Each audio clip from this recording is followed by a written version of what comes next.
The interplay between the bass and the piano. Tired of this?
All right, give me $20 on the Knicks and $20.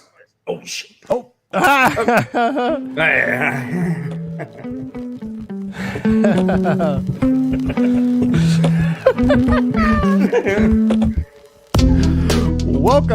to the LeafCast, a first-time reader show based on the epic fantasy series, The Wheel of Time by Robert Jordan. My name is Ryan, and I'm currently thinking that Forsaken are super chatty. And I am Ryan's brother Dan, and the creator will not mind if I give just a little help. And we are the Way of the Leaf. And this is And the this LeafCast. is the LeafCast. LeafCast. And this is the LeafCast. Oh, man, we got to work on that. Season 2, Dan, we'll get that. Season 2. Episode 22. Episode 22. Can you believe it? Can you believe it? We have one more episode left. And then we're done with book 1, Dan. It's almost an emotional moment for me. It is an emotional moment for me. It's almost. There is no almost. Breathe. All right. Hi, friends. Hi, Ryan. Hey, everybody. Dan, once again, why do we wear the same outfit? We talked about this. We're almost identical twins. They can't tell us apart without different shirts. Well, you know, when it looks good, you rock it. I guess maybe for Christmas I'll get a flannel or something. I'll see. All right, everybody. Let's bring in our first guest, and then let's bring in our first time reader. How about that? Okay. Yeah. Well, our first guest is not the first time he's been here. He's been actually one of our only behind the scenes guy here. He's been helping out with the production, and he will continue to do so tonight. Guys, you guys know him. He's having an enormous charity, charity just extravaganza starting tomorrow night. Guys, bring in Rob from Malkier Talks.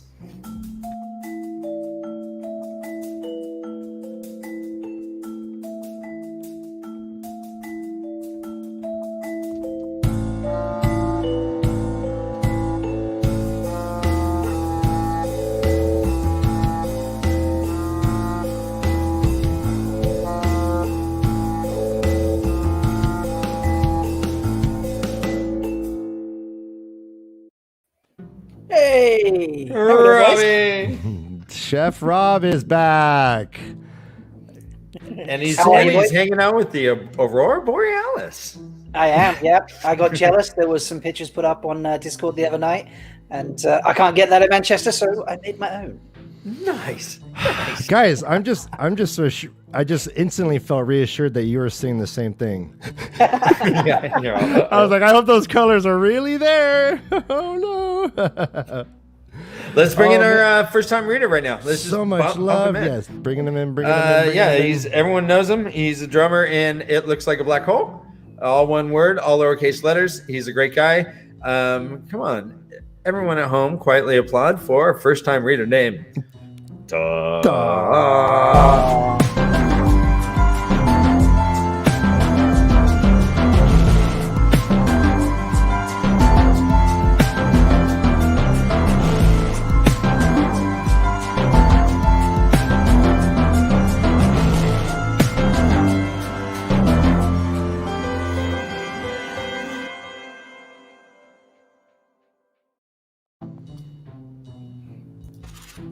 There he is. Oh, you read dog. Gentlemen, Hello, Toddy. gentlemen. Hello, Brother Dan. Brother Our Ryan. little Brother So, Ryan. if you just finished the chapter, how are you, buddy? How are you feeling right now? That's heavy I'm shit. floored. I'm so floored. Look, the last couple of chapters broke the back of my book. That's how. Oh good my they were. gosh. You imagine if they just ripped off and you don't know how it ends? Oh, bummer. Oh, Yeah, man. resource page study. The public We are libraries. evil. I was feeling badly for you, Todd, because Look at this. as we were reading, there's only 2 chapters beyond these that we're talking about today, and it is the end of the book. And I We're coming on. commend your patience. I love you, how respectful you are of this process. This is not the easiest way to go through a book. And I love that you've been around this whole time, man. Ryan, I had to give a dose of love. I'm glad you appreciate my patience. Oh yeah, It's been tough. so hard. Just I want to go on to the next chapter. I read the end. Oh yeah, I know what happens. Yeah. No, you're a super trooper, and Dan, I appreciate the brevity. If Dan gives you a compliment that's under a minute, something either is wrong with him or he's really trying hard. No, I'm really trying hard. No, I'm doing good. I'm doing great. Hey, Marty. Hey, Ian. Hi, folks. Hey, MK. Hey, Dana Lou. Hello, Delusions. Hello, everybody. What's up? Dana Lou. All right. We got DK Moon says he's not a fan of the puppets, but he might be coming around. I don't know. Oh, you'll learn. I think we've had a request from Ian to just let him read the ending while we watch. Oh, live stream it. Ooh. That would be is that next week's episode? All right. He says He says a lot of people here like watching, so that'd be interesting. Wow. Funny because Todd's a notoriously slow reader, right? Oh man, I read each sentence like 3 or 4 times, dude. Because it's hard to get, right? Yeah. All right, this is a great I show. act out every scene. No. We got Rob. He literally, if Rob falls asleep on the couch, I think it's fine. Maybe that little guy next to him will animate. We can talk to him. Yeah, that'll be Rob Jr. Rob's my co-host. I'll take over. And as Jake has pointed out, it is not unusual to see me napping on the couch. But that primarily happens in Discord. It's not usually a live stream on YouTube. So. Oh yeah, are you watching? Yeah. Okay. Yeah, there's they like to watch. Apparently, hey, maybe in the dream world is now visual. That is that's saved to my OnlyFans though. Watching me sleep. That's how that works. Yeah. Is that the up the nostril cam you have? That special. Yeah. The special snore cam. The apnea cam. It vibrates with the snore depending on how loud it is, so you get some real sort of visceral effects going on. It's beautiful. Oh, We loop it. We record it. Yeah. Tell him Randriad. Yay. Anyway, I'm sorry. I shouldn't have said anything. Anyways, guys, how you doing? Everyone well? Everyone doing? Everyone Scott sexy joined is, us. Yes. Hey there, Scott. Hey, dude, All I'm right, so ready. I'm so ready for this, bro. I'm so ready for this. We were waiting for Scott. We're like, all right, Scott's here. Okay. All right, guys. Chapter 50. Chapter 50 is called Meetings at the Eye. It has a trefoil leaf that we assume might be the Avendisora leaf, and it has some twirly vines on the outside. Pretty cool looking tattoo if you're going to get one, I guess. They're following the Green Man. Perrin's kind of hanging back, being a little moody. But he just heard the term Wolf Brothers, so Rand kind of understands. He's like, all right, whatever. And then the Green Man's just, as he's walking around, he's just like making shit grow. There's like a little broken branch. He's like, as he's talking, blah, blah, blah, blah. The branch is all perfect. He finds like a little seed and some pebbles. He's like, well, and this is where I got my quote from, where he says, the creator will not mind if I give just a little help. And he bends over and cups it, and next thing you know, it has like a little shoot that is going to grow stuff. So he's just like being awesome. Grabs flowers. He's like, yeah, nature, these are all for dormant. If you don't take too many, then you're cool. So he starts making like sweet hair wreaths. Nynaeve, her braid looks like it's just flowers all the way down to her waist. Even Moraine has like this sweet thing that looks like it might even still be growing. It's done so well. All right, guys. So what is the soundtrack to this moment? To me, it's Led Zeppelin. The song remains the same. Part where it like breaks down like slower. Okay, yeah. Okay, I hear you. I'm imagining like, a couple of kids just skipping through a meadow and it's springtime and there's butterflies. Yeah, any music that gives you that visual, I think, is what I felt when I read this. It was just like very carefree and homey. Yeah, Totally. that or that Greek dude that played the pan flute, Zamfir, Yeah. maybe his name was or something. Zamfir. Oh, Yeah, that Zamfir, the master of the pan flute. Oh yeah, Pan flute. Whoa, okay. beautiful. Love it. I'm know going to what a get pan flute nerdy and is? say I would say Vashti Bunyan, but no one knows who that is, so I'm going to move Oh, I on do. and say in the white room with black curtains. That would be psychedelic. Yeah, no, this is Yeah, as well, psychedelic as it gets, man. They are not, I don't believe they're walking on land at this moment. They're floating. Floating. It's so awesome. I love it. I love the fact too that all the fear and like Okay, stress goes out of all of the characters, the group. I think Rand like talks about that. It was like a soothing peace, and everybody's like tranquil and like Nenai's like all, totally mellow and. I don't well, know. let me ask you about that. So the quote is, it says, Yeah. quote, the thousands of burning points piercing his bones had winked Yes. out. At the very moment he came within the Green Man's domain, he was sure. It's him that winked them out, he thought. The Green Man and this place. Oh, Yeah. So what were those burning points?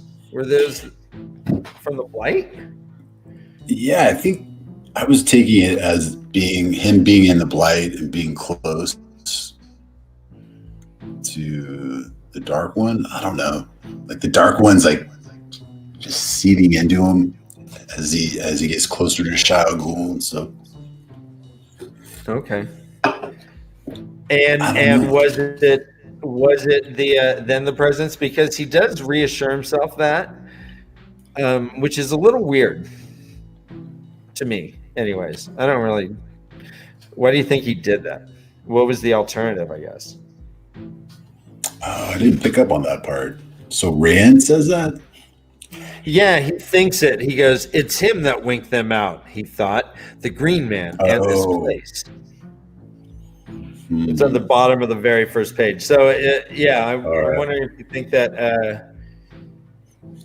if you had any thoughts on that, I guess. I don't have any thoughts on that. Okay. Rob, do you have any thoughts on that, actually, without being any spoiler at all? But he had these 1,000 pinpricks that he was feeling, and then they went away. Was it because it was the Green Man in his little Garden of Eden? Yeah, I definitely got that vibe when I read this. That it's almost like he's entered a protected area or something. And Yeah, it's like a steadying almost. Yeah. that was the kind of vibe I got from it. When All I right, read guys, this. do you think Lan was feeling the 1,000 prickly points? We have a question from the chat That's a for good Toddles. question. WTF is even happening here? Yeah, of course. Yeah. Hey, Todd, Yeah. what's even happening here? Yeah, No, but Lan. So, I mean, here's my question: Do you think Lan was feeling the same points of pinpricks? I don't know. It doesn't really.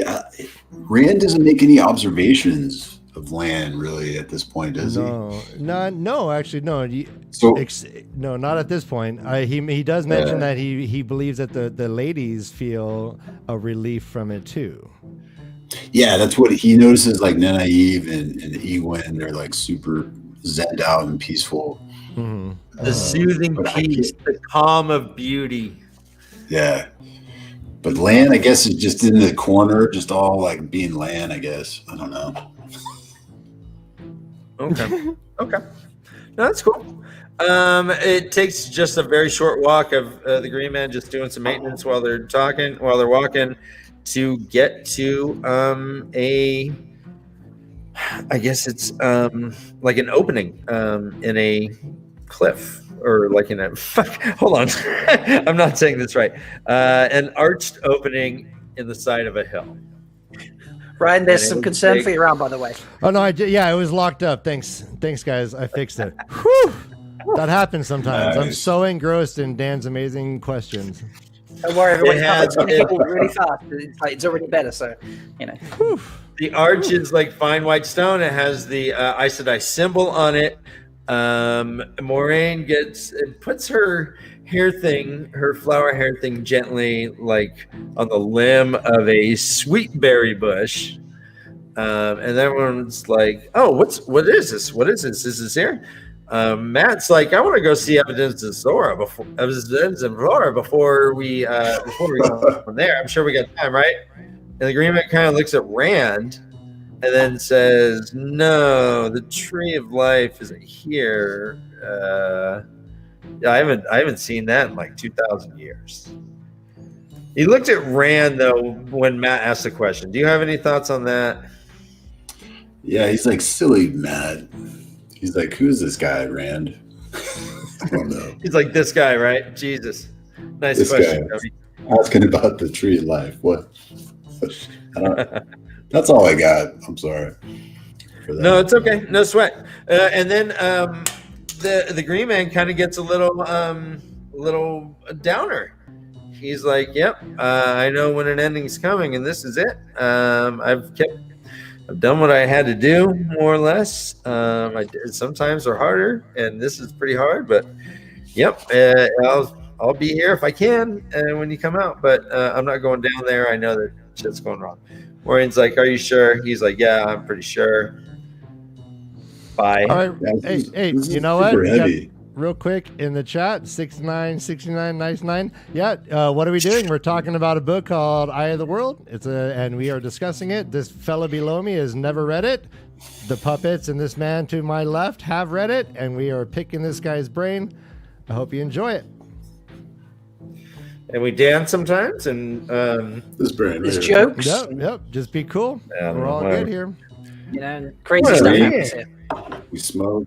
I mean, yeah, if someone says the wrong name, like of a horse, we get, random things happen. Like,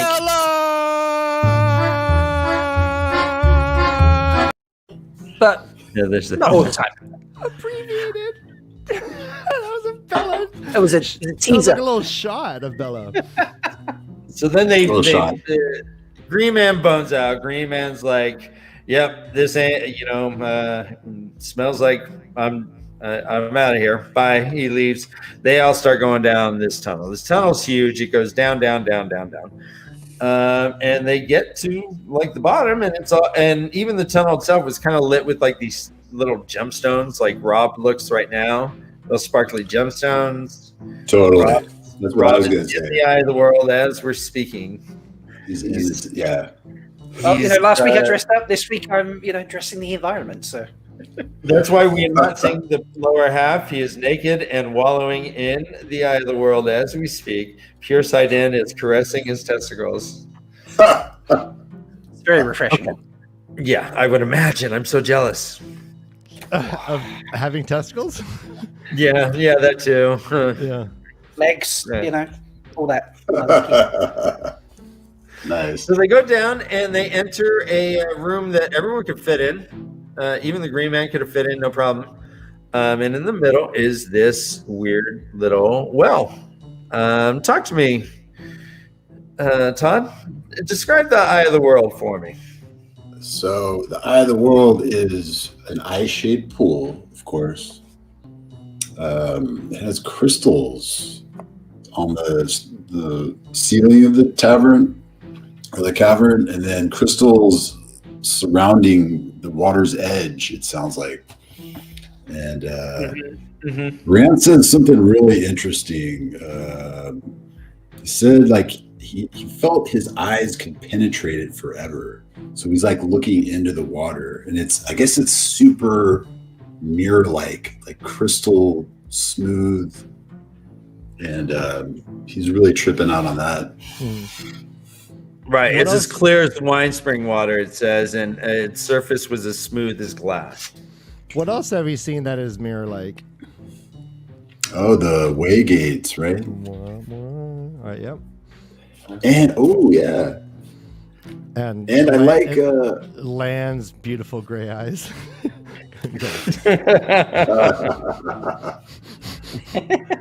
Mirrors into your own soul, never his, your Yeah. own. The power of Stony land. Cliff of lust. His eyes are mirrors into your soul. Squeeze into my soul. How? Because when I look in his eyes, that's all I see is myself. Amazing. Land. So steely. Go on. God, land. Here often. So we're here to the Eye of the World. Do you think it's called? So now that we know it, do you think it's called the Eye of the World because it fucking looks like an eye? Like it's just kind of eye shaped, and they're like, well, when we make this, we're gonna call it the Eye of the World. I don't know yet. Yeah. I mean, I got my initial thoughts. On it. You thought it was more vaginal than eye shaped? We thought it was the Eye of Sauron. Yeah, I thought it was like I was comparing it to Lord of the Rings. There's this device called the Planeteer, and there were eyes. There was like 4 or 5 Planeteers, and people use these to see anywhere at any time. And I was like thinking about that when I was thinking about the Eye of the World and what it was. And then I was like, yeah, it's a pool, and they're gonna look into it and like be able to see like anything. But I guess we haven't gotten there yet. Yeah. To what it is. But it's really sad too. Like Rand, he's noticing, the age of the cavern, and it's all like super kind of dilapidated. And there's like crystals that are flickering. He's like, oh man, it seems like it's not working that well. And he observes that if all the crystals were working, it would be a noonday light, but he's figuring it's only a late afternoon light now that's like lighting the cavern. So I don't know. Right. I was thinking it's kind of a sad part to it.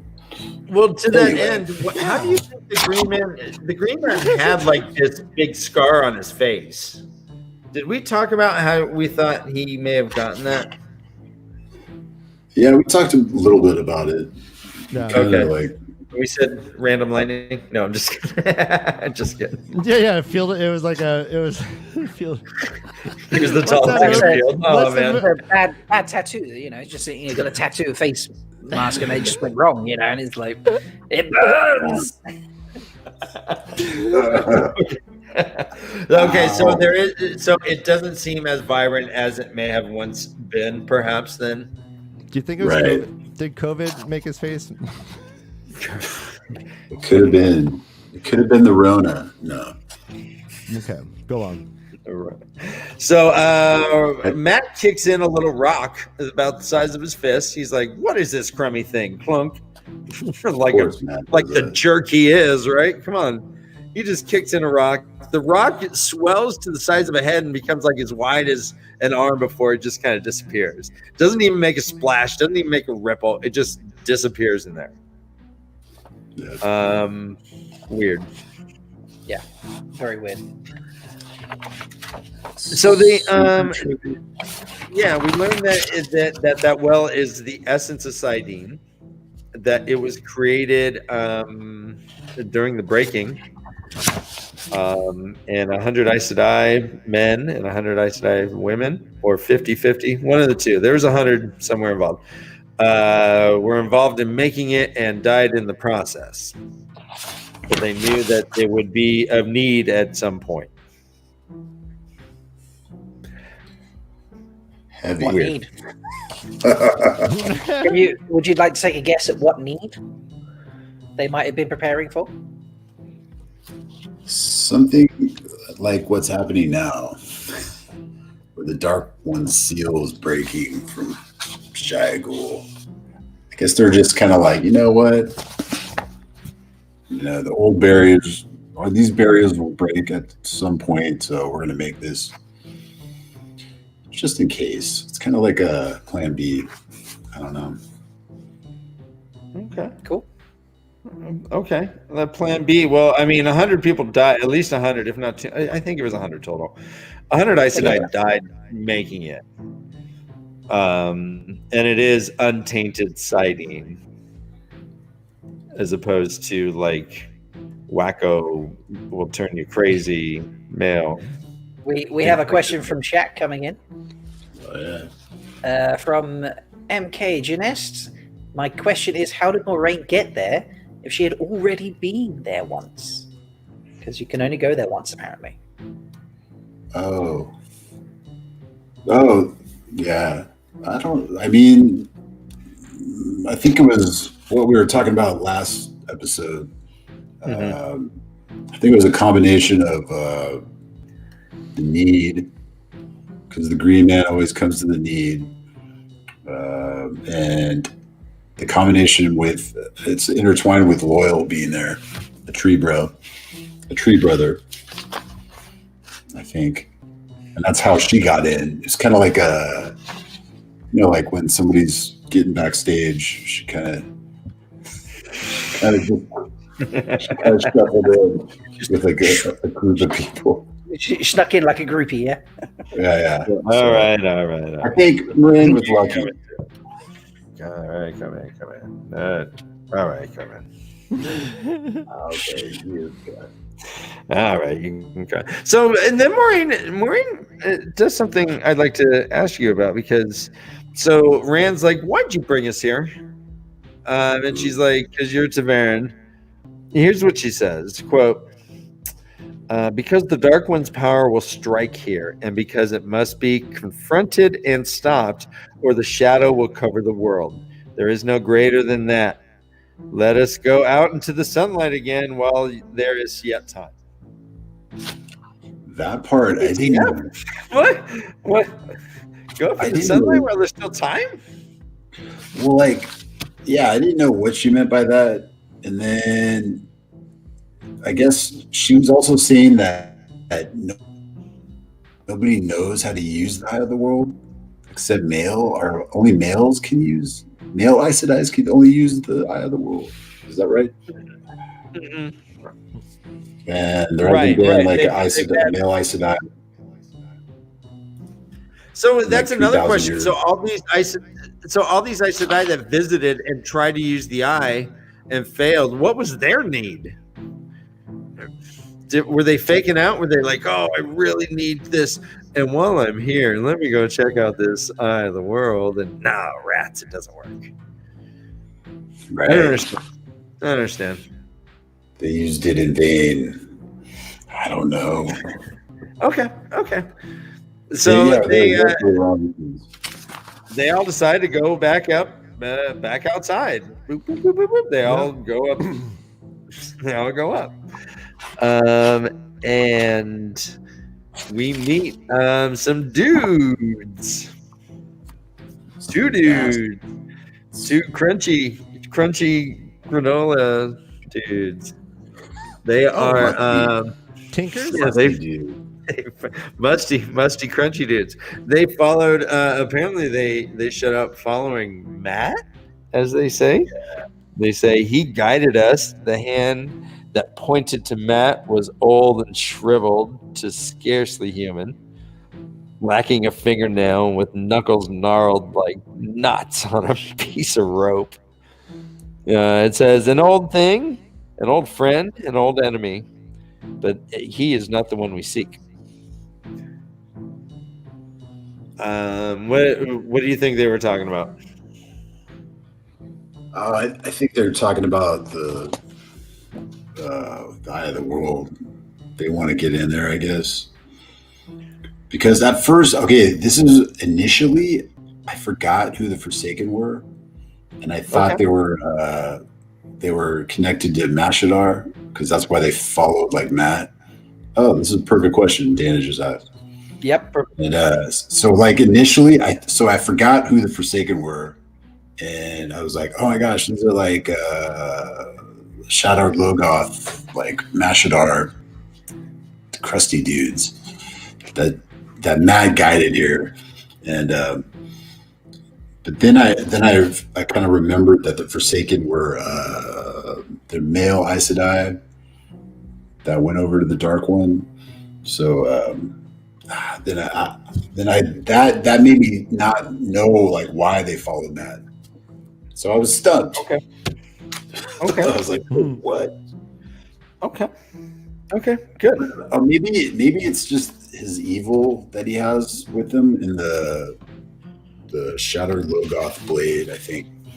Okay. And they're just like totally drawn to it. I don't know. An old thing, an old friend, an old enemy. Ooh, Yeah. an old enemy. I didn't think about that. Because How about this? Mashadar is like an old. How about this question? What was Todd's reaction when the two Forsakens suddenly showed up and neither one of them is Baalzamon? Yeah, I didn't, like I was just saying, I thought they were like connected to Mashadar. And that's why, just with the Matt tip off, like they were guided to Matt. And yeah, I was like, kind of like, I was taken aback. I was like, whoa, what? Who are these? Like, I love that, you know? Robert Jordan keeping me on my toes.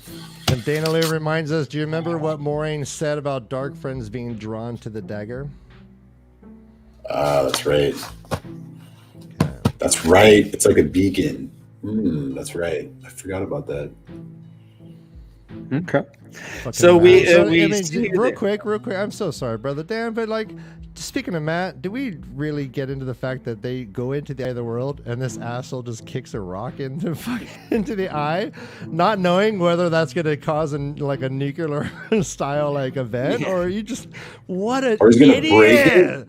One Or of he's just gonna of break all it. the things he did, that was like the stupidest thing. He just like, boom, Can you imagine, like, he kicks the rock and everyone's like, looks and it's like slow-mo. No.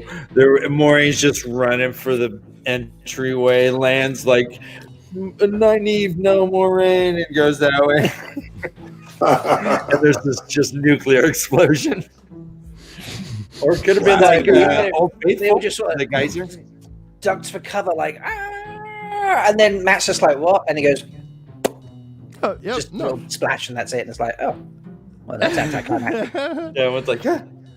I mean, they all just took it as like, this is what Matt does, blah, blah, blah. Yeah, ain't no thing like a chicken wing. Go ahead and kick rocks, I guess. God damn, like a chaos monkey. Chaos monkey. Child. He's a child. He's a Matthew freaking Caboon. child. God, little So Maureen becomes mom. She throws up a cloak. She stands all 2 feet, and she's like, "Who are you? And why are you here?" They take off their cloaks, and we see some pretty creepy dudes. We see one dude who kind of looks like a corpse. He looks like it made Sembui look like a child in the bloom of health. Yeah. This dude's crunchy. Go ahead. I just love Rand. You know, he always makes a comparison with Two Rivers. Like Senbui's like the oldest guy he knows. Like, yep. It's not a real analogy unless you can, use the two rivers. Yeah. It's all degrees of sen. 6 degrees of sen. How close to The other dude is even grosser. The other dude is even more nutty, like crunchy, but has like a permanent smiling face, like mask on his face to cover what's really underneath. he even has like his grody name too. Balthamel. And Agenor. It's like Balthamel. Ask your doctor if Balthamel works for you. Made by Agenor.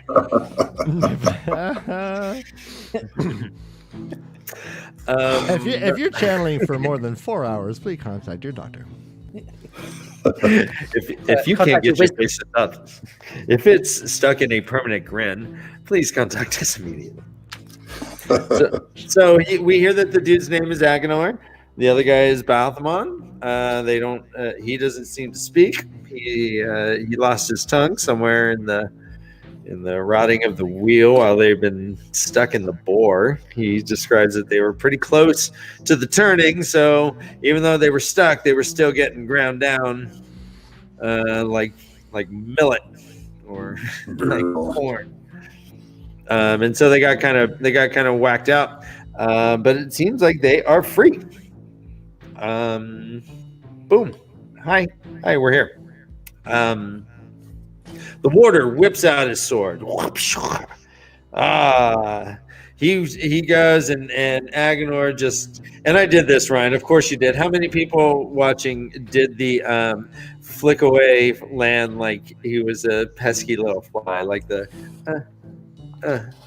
and land? Whoa, flies, sticks, and then falls. Boom! His sword laying in the archway. Yeah. Right. Boom. He sticks there for a while even. I mean, that's like anime power. Bah! Boom. He crumples his sword away from his hand. Nynaeve instantly, no! Maureen's like, don't, dummy. Nynaeve's like, no! She grabs her belt knife. She goes to stab him. And dude grabs her by the face and lifts her ass up like a good foot over the ground. Her feet are kicking. And he's just holding her by her face. Let's think about that for a second. Ow. Yeah. Ow. That is. We have a question regarding facial. Lan. What was Lan going to do against Two Forsaken? Kick some land ass, baby. Stare him down. Yeah. Like Five win a Grim competition. Oh yeah. The Grim off. Yeah. The Grimmies. All right, let's go move on. Welcome to the 43rd annual Grammys. Grimmies. Here's your host, Lan. Sheep herder, go die. It's easy. Oh boy. Shut up. Agenor. It's easy if you're dead. Then I could just get, I don't know. Anyways. So Nynaeve is being held by her face. Ow, ow, ow, ow. Dangle, dangle, dangle. Feet kick, kick, kick. Egwene in true form is like, no! And Rand straight out tackles her. Boom. Stay down. Stay down. Egwene is pissed. But what is she gonna do, right? I mean, I loved it. She instantly starts thrashing to get him off of him. She is in pure battle mode, and she was not happy to be held down by him. There wasn't a moment of I just loved how instant it was. She was going to get there. I loved that. right. So, but Rand was not able to stop Matt and Perrin from going. Perrin whips out his axe. He's like, ah! Matt whips out his little ruby dagger. He's like, death to you, baby. Oh, yeah. And they don't even get halfway, and they hit like this invisible wall. Boom, they fall on their ass. He's like, yeah, that's a proper place for you little slugs. Land's out. Nynaeve's dangling by her face. Rand's tackled Egwene. The only one there is Moiraine until... And in fact, Agenor gets all creepy. He's like, I almost forgot how hot chicks were, but you're pretty hot, and we are inappropriate. And he remembers how hot chicks are, and he totally wants to be A inappropriate. touch of flesh or some shit. He totally started. He started Martin Sheening. This does not reflect Martin Sheen. Martin Sheen, I'm sure, is very respectful to women. I don't know. Oh, yeah. Come on. I bet. So yeah, they do kind of threaten some like kind of rapey shit to come up. Suddenly the Green Man comes up and he's like, hey, you can't be here. This shall not be, he says, kind of coming in. All right, so but right before the Green Man talked to me, I was trying to build up the tension a little bit, Todd, but with the storytelling. But how do you feel? What's going on with you here? Oh, Andrew, there's the Green Man. So the Green Man comes in. This is the big Green scene. Man. And he enters, the hero of the story. Green Man, the bard of time, Green Man. God, I love it. That's so beautiful. So so everyone has got this is knocked on their ass. Yeah. This is action packed, dude. I mean, I love this scene. Just everybody coming to help each other, no matter like what the odds are. They were just like helping their friends, like ready to take on the Forsaken. And just action packed, man. But in the meantime, he flicked Lan away like a little bug, like he just did one tiny little finger, and Lan, the mightiest dude, is like wiped out. Yeah, when that happened, I was like, oh, these guys Forsaken are powerful. He It picks freaked him me right out. there by her face, guys. That hurts. Yeah. And she lets out a wail. Oh, Rand God, says yes. she lets out a wail. It's like despair ripped from her living heart. I was like, oh man. I was like, no. I thought Nenaive was like about to get killed right there. I'm like, Another And great that, question from Dana. wisdom. It's great. Dana asks, what do you think Baphomet did to Nynaeve? But to make her wail like that, you know. I think it's just, he held her by the face and he's like sucking the life out of her, maybe. I don't know. Something terrible. that old musty dudes do, Forsaken dudes do. Okay, well, we may revisit that in a little bit. Keep that. Let's put a pin in that, okay? All right. Because we'll get to a part where that may come. Anyways, so Ryan, I did notice that there was another mention of giant. Okay. It says Rand felt the air stir above him like the crack of a giant's whip, and I made a note because Make that's note. right. Very interesting mentions of giants. We've never seen a giant or anything. Anyways, okay. Green Man comes in. Bah! Agonor's like, you can't be here. You're lame. You're old. Hey, come on, Gramps. Nice. Come on, Boomer. Get lost. The Green Man's like, this is get off my property, boy. Agonor does like burns his face all up, like sends like this thing where his face, and just like turns back. Yeah, I got him. Green Man still takes another step, grabs Bothmel in a friendly hug, so that they're face to face to creepy face, and Bothmel kind of like throws his hands on the Green Man's face and starts throwing burning shit into his face, but that does not last long because suddenly all sorts of things start growing out of the Forsaken in his grasp. There's so it's amazing. Yes, it says a fungus such as ting trees in the shadow of the forest. Tinged is no, that's on lichens dug into the roots and split tiny cracks across the leather of his face. Nettles broke the eyes of his mask. Death's head mushrooms tore open the mouth. It also later says that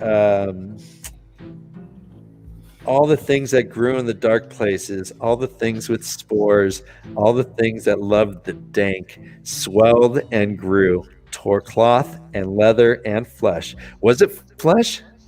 Seen in that brief moments of verdant rags, to tattered shreds and covered him until only a mound remained, indistinguishable from many of the shaded depths of the green forest, and the mound moved no more than they.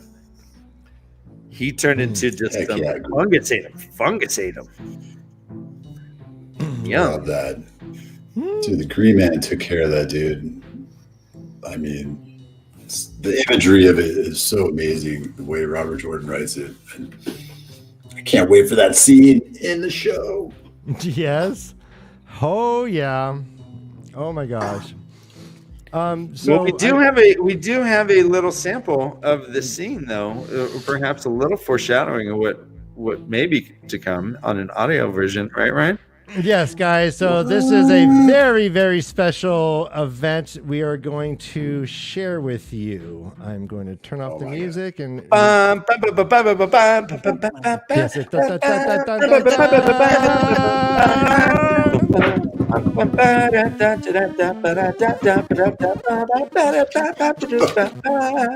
I'll keep going as long as you do. All right, Scat alert. Scat alert. Yeah, so we have a collaboration. Our friend Malkier Talks, the burgeoning narrator to be, gave us an audio narration of this amazing scene of the death of the Green Man. And then I hopped that over to our good friend Craig from Hermit Convention, and he did the soundtrack for it. It is so. What we are witnessing is a true collaboration between The Way of the Leaf and Malkier Talks. And sit back. This is a 7 to 8 minute long clip, but it is quite stunning and moving, and I hope you guys enjoy it. Feel free to mute your mics, friends. Got it.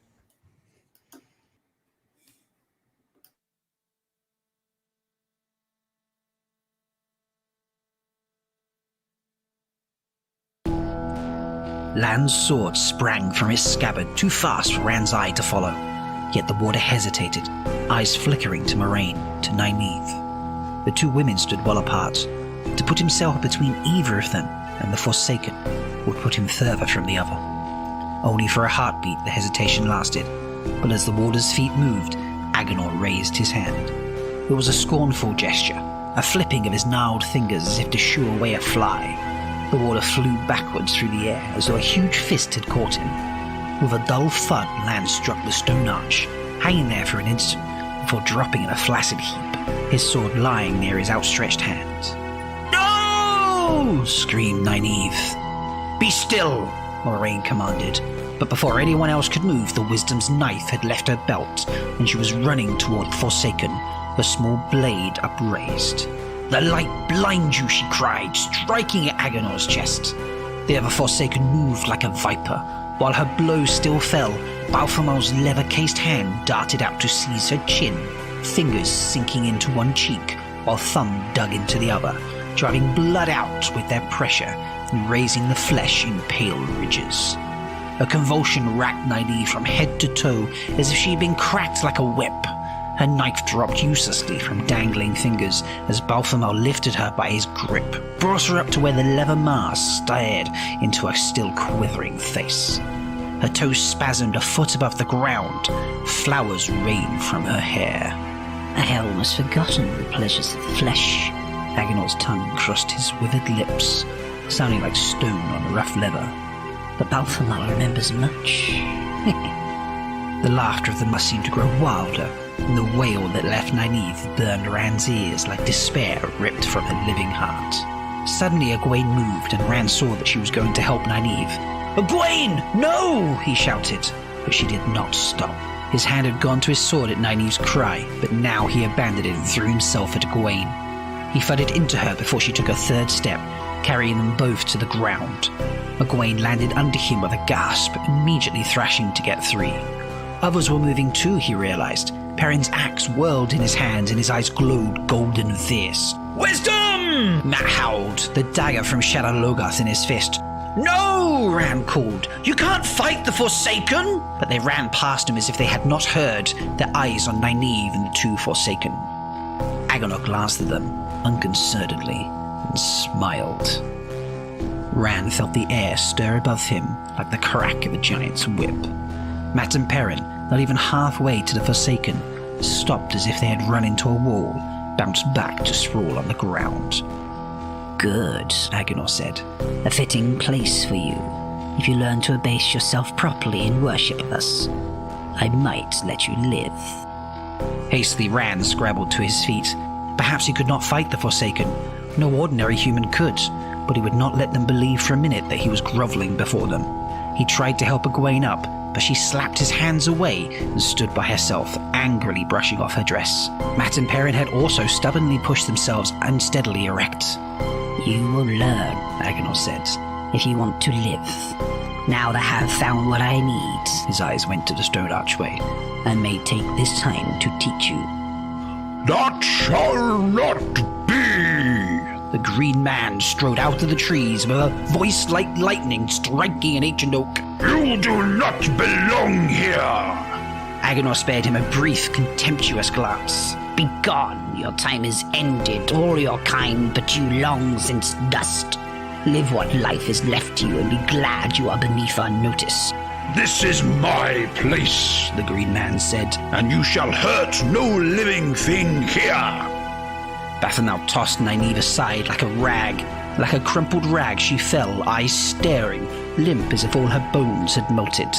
One leather-clad hand lifted, and the green man roared as smoke rose from the vines that wove him. The wind in the trees echoed his pain. Agonor turned back to Rand and the others as if the green man had been dealt with. But one long stride and massive leafy arms wrapped themselves around Baphomet, raising him high, crushing him against a chest of thick creepers, black leather masks laughing into hazelnut eyes with anger. Like serpents, Baphomet's arms writhed free, his gloved hands grasping the green man's head as though he'd wrench it off. Flames shot up where those hands touched, vines withering, leaves falling. The green man bellowed as thick, dark smoke poured out between the vines of his body. On and on he roared, as if all of him were coming out of his mouth with the smoke that billowed between his lips. Suddenly Baphomet jerked in the green man's grasp. The Forsaken's hands tried to push him away instead of clutching him. One gloved hand flung wide, and a tiny creeper burst through the black leather. A fungus, such as rings trees in dark shadows of the forest, ringed his arm, sprang from nowhere to full grown, swelling to cover the length of it. Baphomet thrashed, and a shoot of stinkweed ripped open his carapace. Lichens dug in their roots and split tiny cracks across the leather of his face. Nettles broke the eyes of his mask. Death's head mushrooms tore open the mouth. The green man threw the Forsaken down. Baphomet twisted and jerked as all the things that grew in dark places, all the things with spores, all the things that, like the dank, swelled and grew, tore cloth and leather and flesh. Was it flesh, seen in that brief moment of verdant rage? To tattered shreds and covered him until only a mound remained, indistinguishable from many in the shaded depths of the green forest, and the mound moved no more than they. With a groan like a limb breaking under too great a weight, the green man crashed to the ground. Half his head was charred black. Tendrils of smoke still rose from him like grey creepers. Burned leaves fell from his arm as he painfully stretched out his blackened hand to gently cup an acorn. The earth rumbled as an oak seedling pushed up between his fingers. The green man's head fell, but the seedling reached for the sun, straining. Roots shot out and thickened, delved beneath the ground and rose again, thickened more as they sank. The trunk broadened and stretched upward, bark turning grey and fissured and ancient. Limbs spread and grew heavy, as big as arms, as big as men, and lifted to caress the sky, thick with green leaves, dense with acorns. The massive web of roots turned the earth like ploughs as it spread. The already huge trunk shivered, grew wider, round as a house. Stillness came, and an oak that could have stood 500 years covered the spot where the green man had been, marking the tomb of a legend.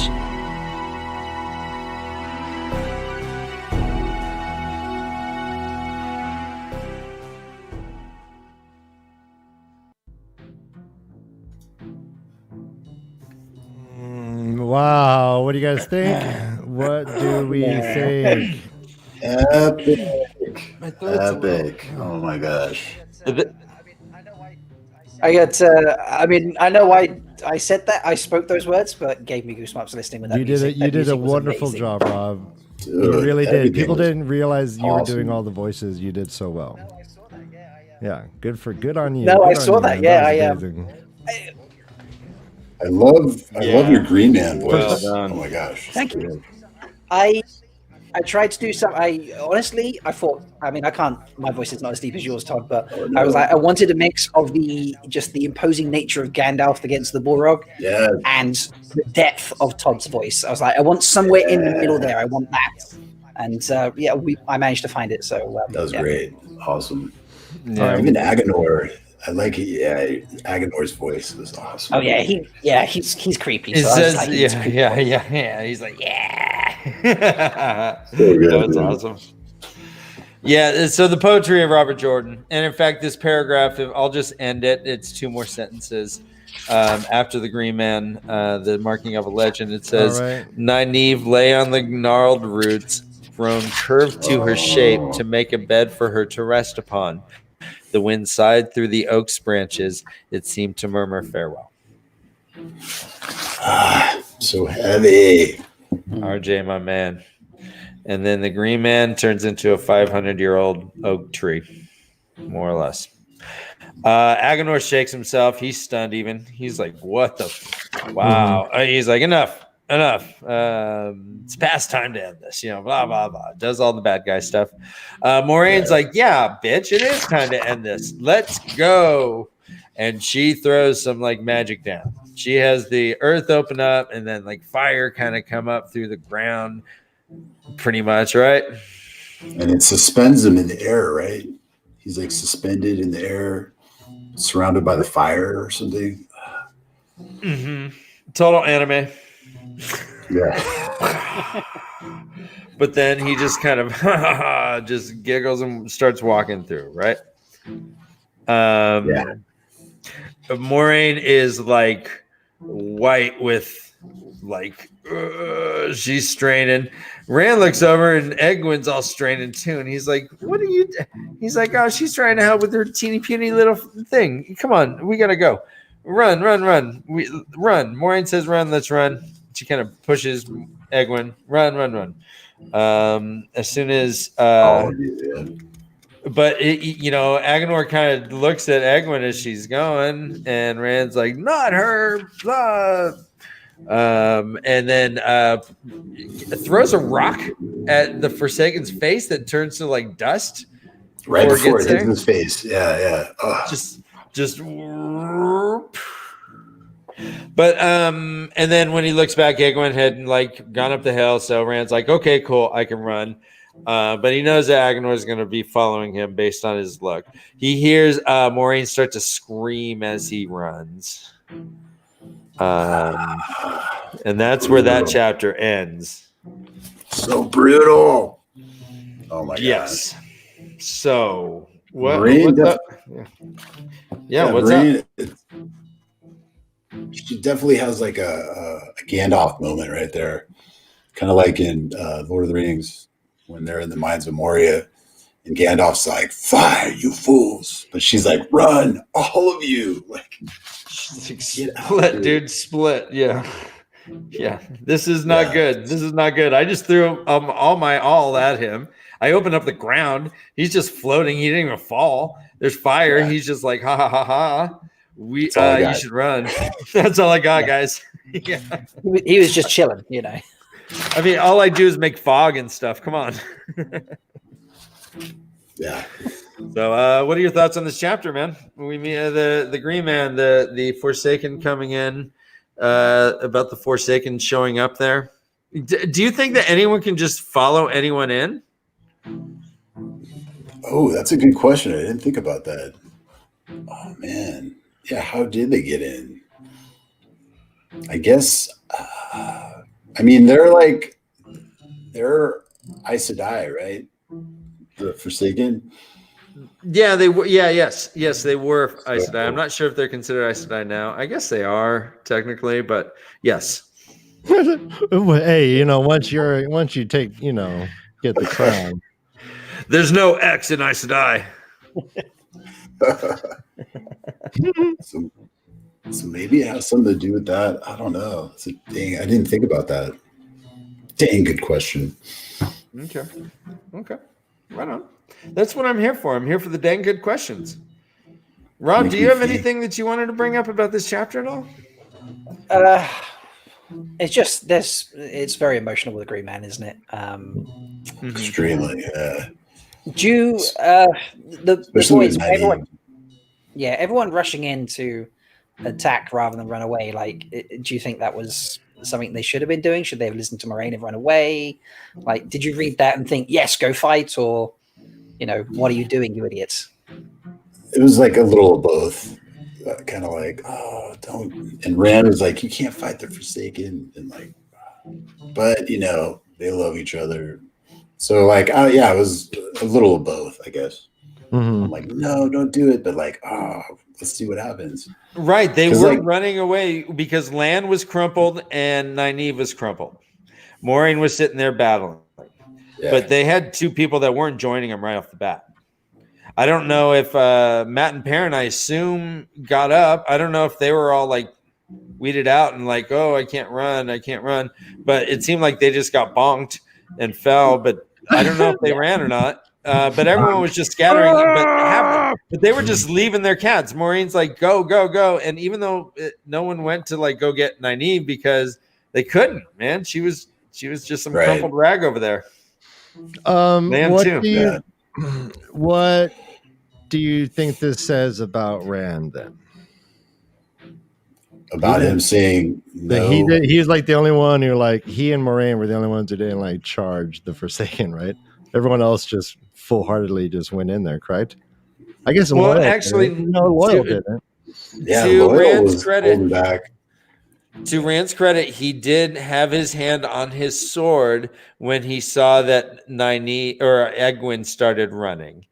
And so he changed his course of action to stop her. But it is insinuated that he would have just taken out his sword and gotten bonked as well. Oh, so Egwene saved him? Egwene saved him, perhaps. Is patronizing Egwene like actually somehow helped him? Crazy. Possibly.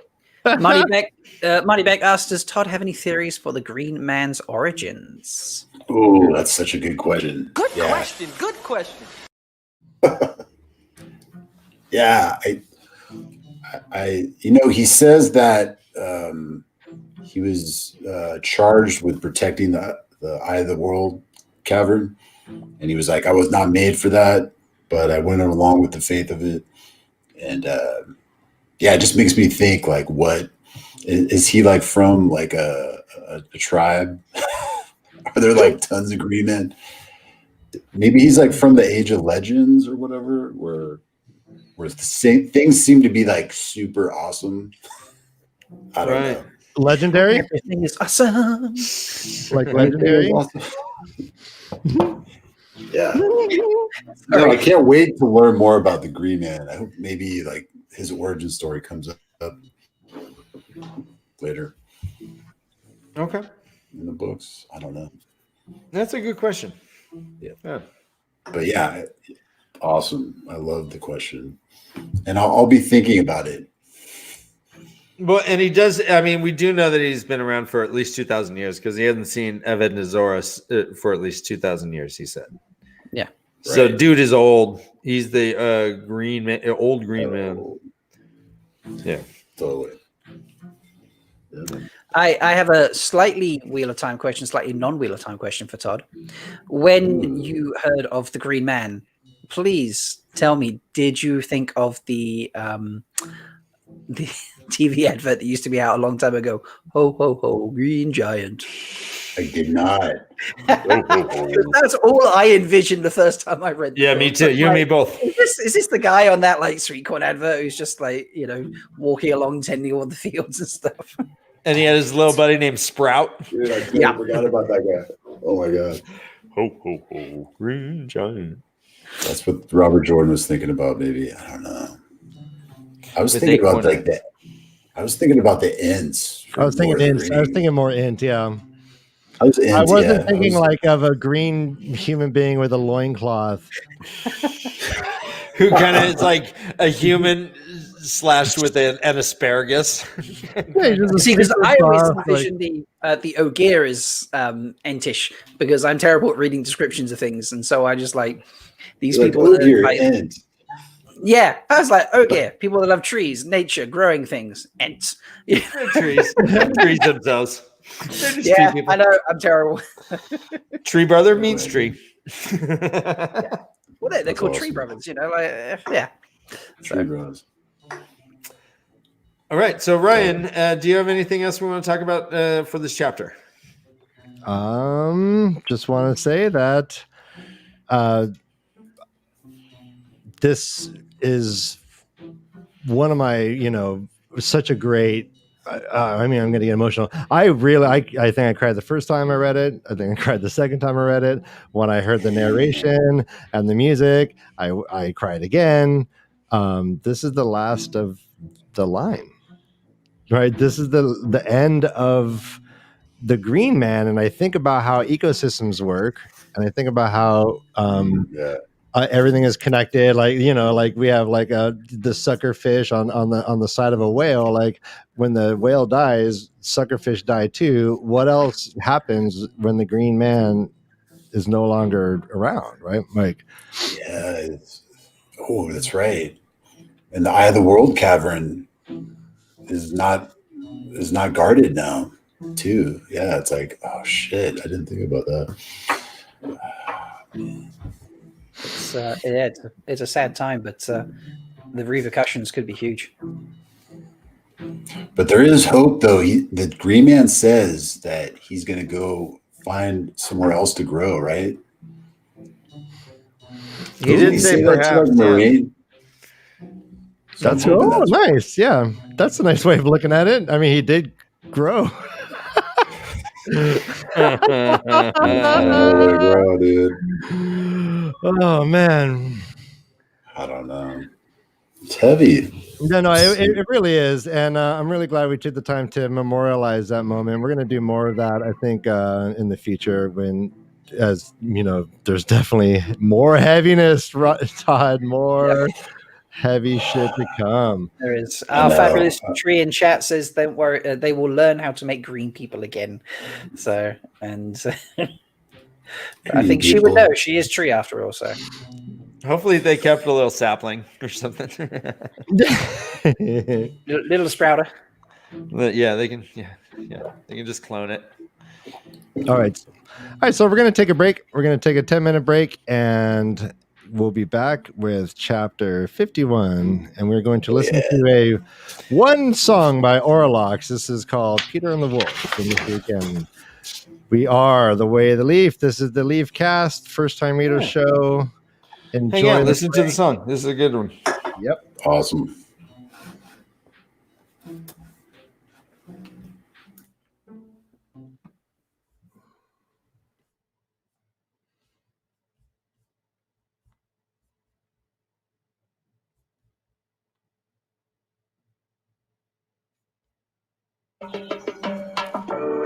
Start in the exhale.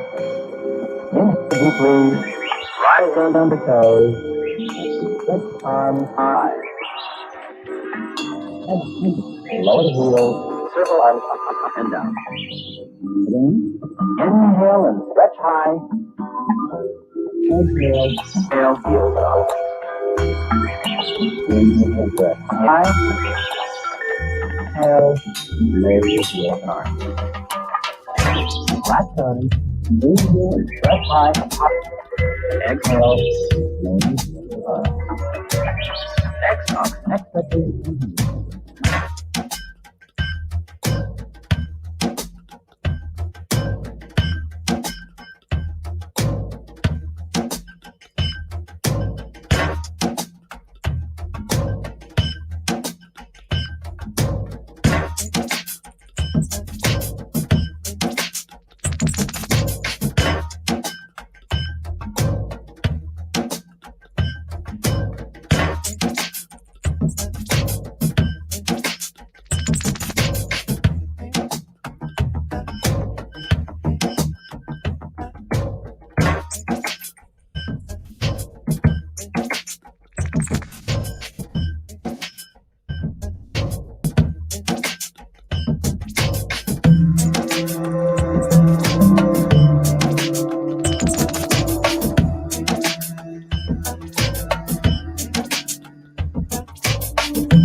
wenn ich die erste war. Meinerseits streite ich Phasen des Schreibens, meist beim Schreiten von Zeiten des klaren Leidens. Nenn es Katharsis, nenn es Abbau des Frustes, nenn es Ausdruck meines kreativen Flusses. Der immer wohnt in meinem inneren Ton, und meine Gedanken beflügelt. Ich erinnere mich schon an die ersten Male, als ich in die Baden war, stand Kerzen gerade am Rand und meine Baden waren warm vom Wasser. Meine Scham wurde blasser, löste sich ganz langsam auf und mein Körper wurde nasser. Ich versank in den Fluss, zusammen mit dem Frust, der eben noch meinen eigenen kleinen Geist zu verdrusst. Verführte, spürte alles durch den dornigen Schleier. Gefühle am Rotieren so wie ein zorniger Leier. Tastenempfindungen finden sich wieder auf Tasten. Schwarz, weiß, kalt und heiß, so heißen die ganzen Lasten, die sich uns unendlich spiegeln und niemals rasten, während wir durch den Alltag dahin segeln und hasten.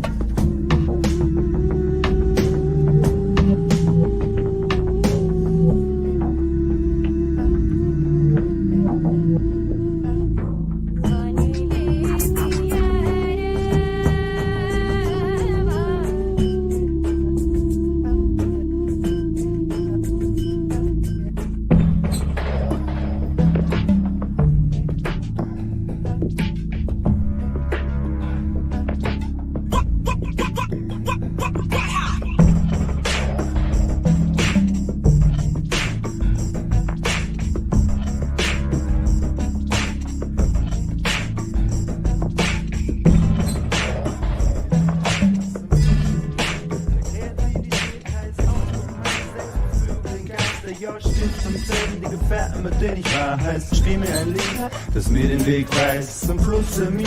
Der Kreativität heißt Ausdruck meiner selbst, beflügelt den Geist, der J-Stift zum Zelt. Die Gefährten, mit denen ich war, heißt, spiel mir ein Lied, das mir den Weg weiß zum Fluss in mir. Der Kreativität heißt Ausdruck meiner selbst, beflügelt den Geist, der J-Stift zum Zelt. Die Gefährten, mit denen ich war, heißt.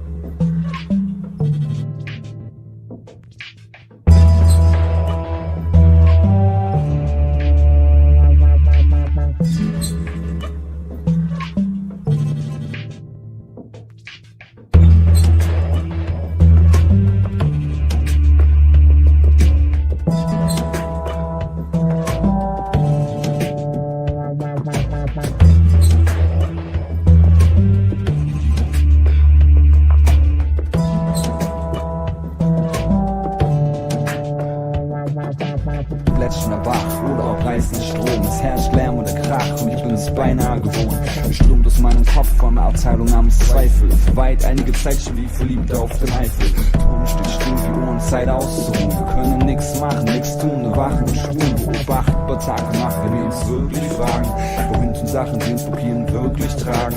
Weg vom fließenden Fluss, zur sprießenden Frust, zur Quelle des Mies, sich im Verdruss über Erguss.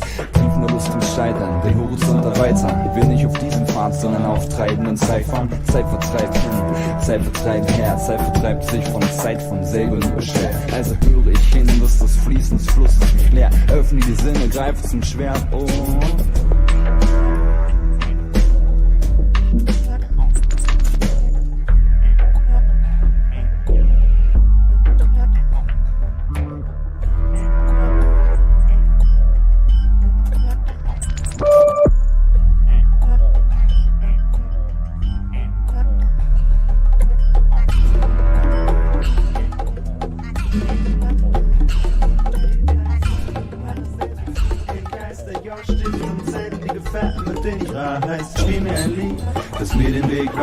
zum Fluss in mir. Der Kreativität heißt Ausdruck meiner selbst, beflügelt den Geist, der J-Stift und Zettel, die Gefährten, mit denen ich war, heißt, spiel mir ein Lied, das mir den Weg weiß zum Fluss in mir. Der Kreativität heißt Ausdruck meiner selbst, beflügelt den Geist, der J-Stift und Zettel, die Gefährten, mit denen ich war, heißt.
Oh, yeah. Everyone ready to return?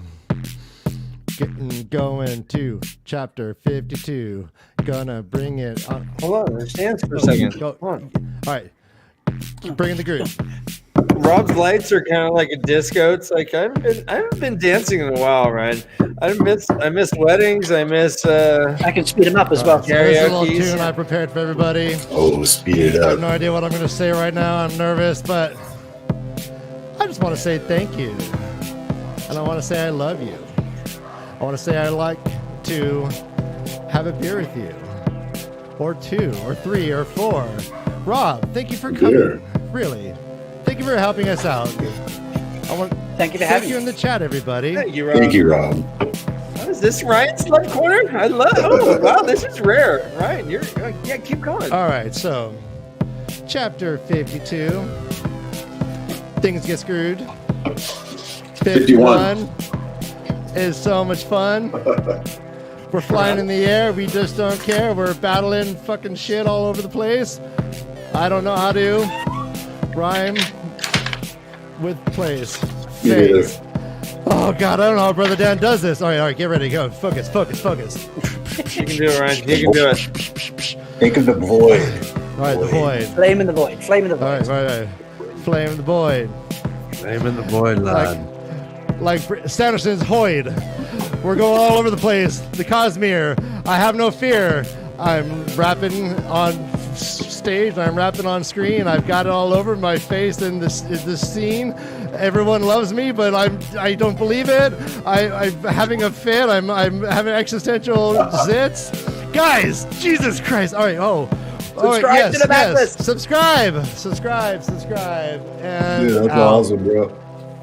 What? So thank you. Is Existential zits. I said it. existential zits. That's right. Yeah. So define that.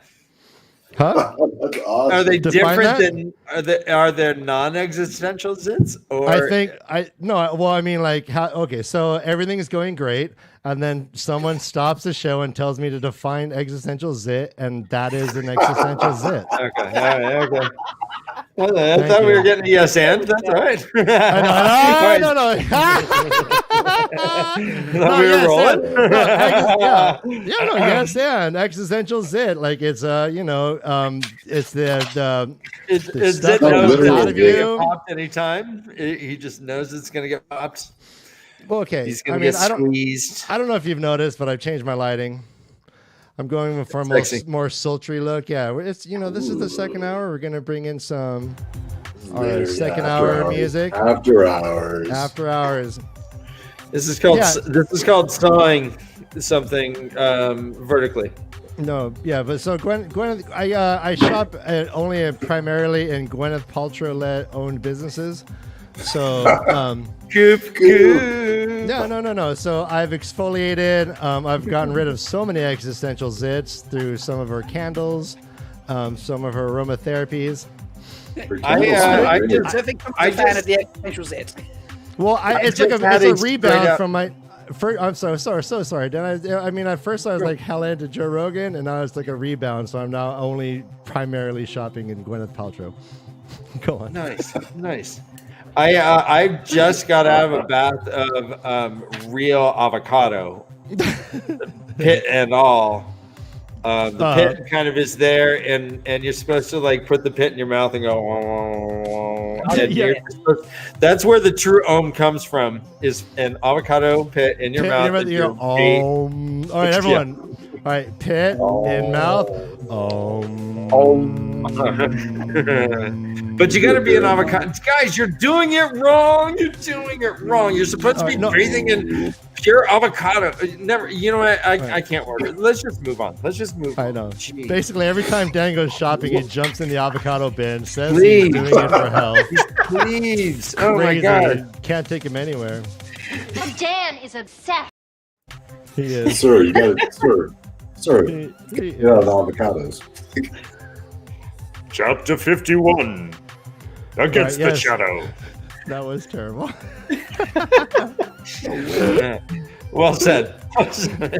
Thank you. I appreciate honesty. I will give it back. Against the shadow, it has the heron mark blade pointed down, herons pointed up. Pretty cool. If you're getting a tattoo, I guess that's okay. I guess I'm looking at all these icons as how they'd be on a tattoo. This one ain't bad. This one's pretty iconic. This one's Tam's blade. So sure. Go ahead and get that. So Rand just bolted. He's like, all right, cool. Egwin's gone, and he's scrambling up a mountain. He's like, all right, I'm trying to get away from everyone because he's going to chase me because I just know it. He's going super high. He's like climbing. He gets to the top, and he's like, oh, snap. I know what this is. This is a Wile E. Coyote moment where I'm going to run, and I'll be fine until I look down, and I see that there's nothing, and then I just drop. So he sees that it's a sharp precipice. Yeah, gravity doesn't work until you notice it. Yeah, everyone if you don't acknowledge canon. gravity, we can beat gravity, guys. Yeah, that's all it takes. But he knows that it's like he's like, oh shit. I walks up, and sure enough, yep, it's a 100-foot drop to my death if I go. He turns around, bum. There's Agonar. Agonar looks. Right, he just strolls up the mountain like it ain't no thing, but chicken wing. He looks all great. He looks his face. It says here. His face somehow it seemed less withered than before, more fleshed, as if Agonar had fed well on something. Todd? Yes. What was that all about? What? So what, did Agamor? he have a meal? Did he stop and eat some pizza or something and was like, woohoo, now I'm ready to climb this hill? Pizza solves everything. Pizza, there's yes. Yeah, he's like walking up the hill, like talking to himself, right? Like Rand kind of notices, and I think we get to like that in a second. What's happening? Okay, yeah, go on. Yeah, he's talking to himself. He's like, "What difference if you serve the Great Lord of the Dark, alive or dead?" He's kind of just like, yeah, just asking these questions, and yeah, he's like, why should I share power with you? I battled Luce Theron in the halls, and I met threw my might against the Lord of the Morning and met him stroke for stroke. Stroke for stroke. Stroke, man, stroke, man, stroke. It was Delusion said it was merely a motivational hill talk. That's what it was. There we like go. A Peloton kind of like whatever exercise thing. Okay. All bad guys have to talk before they act. There is no just action. They have to like kind of have some little exposition like, why should I let you live? Should I? Nah, I don't think so. When I was the top of my class, I went to Harvard. I had a PhD when I was only 27, and now I'm battling you. I was named junior assistant at the age of 30. I was employee of the month just last week, and now I'm supposed to let you live? No. Is that how he talks? Is that the new? That's the new canon. All right. Gents, we've had a request from chat from someone. I'm going to pop it in, and then you can decide whether we agree to it or not. So here is the request. Been asked to give a shout out, or someone's not getting another beer. Oh, geez. Hey. All right, Mean Doxley, go ahead and get that beer. Please, get a beer, man. Get a beer. Dean, here is your shout out. Go beer yourself up. Done. And by the way, when you're in town, go ahead and visit Dean Moxley. He's got a couple nice dogs. He's got a cool little fire pit. He takes care of people's chickens. He'll hook you up. He'll give you some eggs. Yep. And his wife is super cool too. Yep. So And, yeah. Now that's your shout out. There we go. Lady Mox might be even cooler than Dean. Well, that's a given. And Dean is almost a good fantasy football player. Oh no! Wait, he's getting a moving beer, right? on. He's getting his Great beer. coming in a second. Dean Okay, Moxley. so Agonor's like, yeah, bitch, you're dead. I'm just gonna kill you. Why should I let you live? Blah blah blah. Exposition. Dump. Barf. Rand's like, oh shit. He actually hears rocks fall, and his heels are like off the cliff. It's like, like the violins are going nuts. They're like, like all tense and suspense. And he's like, God damn, I need to find a way out. And he kind of notices something coming out of Agonor. He notices like this black rope, pulsing rope kind of thing. Talk to me about this. Yeah, this blew me away. Buddy. Well, like Agonor didn't he? Okay, where is it attached? Todd, where is it attached? Let's get it out of the way. Isn't it like coming from around him, but he doesn't know that it's attached to him or something yet? And then it's like to his hip. I don't know. It says a glowing rope ran off from Agonor behind him, white like sunlight seen through the purest cloud. Heavier than a blacksmith's arm. Hey, it's bigger than a baby's arm. So his rope wasn't black though; it was like glowing. Yeah. So it did say that the rope pulsed, and with every throb, Agonor grew stronger, more fully fleshed. A man as tall and strong as himself, a man harder than a warder, more deadly than the blight. Yet, besides that shining cord, the Forsaken seemed almost not to exist. The cord was all. It hummed, it sang, it called Rand's soul. Yeah. One bright finger, one little finger kind of tendrilled off, hit Rand, and Rand just Randgasm. Oh gosh. And very much like my heroin days in the 60s. In the 60s, really? Tell me about, what was your favorite day, right? What, my favorite day? Yeah, your 60s? Favorite heroin day. Oh, the day Kennedy died. Let's go on. All right. Question related to the previous moment Dan just talked about in chat from Data. Thank you, Data, for the wonderful questions. He asked, what is going on with Rand, Agenor, and the power? Oh, that's a good question. So, to me, I didn't know what was happening. I thought this was like, like the true source, like coming in, because the Forsaken's like a male Aes Sedai, right? That got imprisoned with the Dark Lord, and so I thought like the power was coming into him and then going to Rand. So I think it's like the true source. I don't know. It's like crazy. Then I thought it was like the actual, like a lace from the Wheel of Time. Like, oh, okay. Okay, go on. Like, I was like, wait, because I always thought of it as kind of conceptual. And now it seems like it might be like an entity, like an actual, like physical, visual, like thing. It was the pattern itself? Or just a lace or a thread. It's like a thread. A thread, like an actual thread. Okay. Awesome. Yeah, I was like, so I was thinking about that and thinking about like how Forsaken's an Aes Sedai. But it's like coming back to him. I don't know. And it's making young, taking away his like dank flesh and oldness. I don't know. I had a lot of thoughts going on with that. Yeah.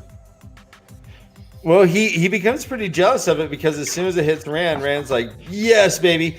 And Agonor's like, no, you can't have it. It's all mine. You can't have it. Stop. Mom, he's taking my cord, my black rope. He says mine. God, he says mine. You can't have it. So, he's like, mine. So here's the question. Like, so I mean, let's delve into this. So we got like the poo cord, the butt cord, and something comes like a sliver of it comes off of it and like floats over to Rand. Why? Yeah. Why? That's a good question. I don't know why. WTF? As I say to people when they like, I don't know. Take a guess. Come on, give us your best guess, whatever it may be. I just gave you my guess though. I think it's like a thread. Pattern. It's like a thread from the pattern, or it's like some part of the true source because the Forsaken was once an Aes Sedai, and it's coming off of it, and it's a glowing light. It's white. It's not black, right? That's what he sees. Yeah, behind Agenor, that's what he sees. Correct. It is glowing, and this glowing finger touches him. It makes him young again. It says warmth built in Ram, the warmth of the sun, the radiance of the sun bursting, the awful radiance of light of the light. And he thinks, away. Again, he says, mine. And then flames shot from Agenor's mouth, broke through his eyes like spears of fire, and he screamed. And Rand again thinks, away, and he goes away. So before we go to that, what happened to Agenor right here? I don't know. I think describe what you think just happened. Yeah, just describe like the process. He just got like moved out of the way, and whatever power, the light kind of favored Rand, I think. I don't know. Okay, because he does burst into flames. Oh, Agenor does?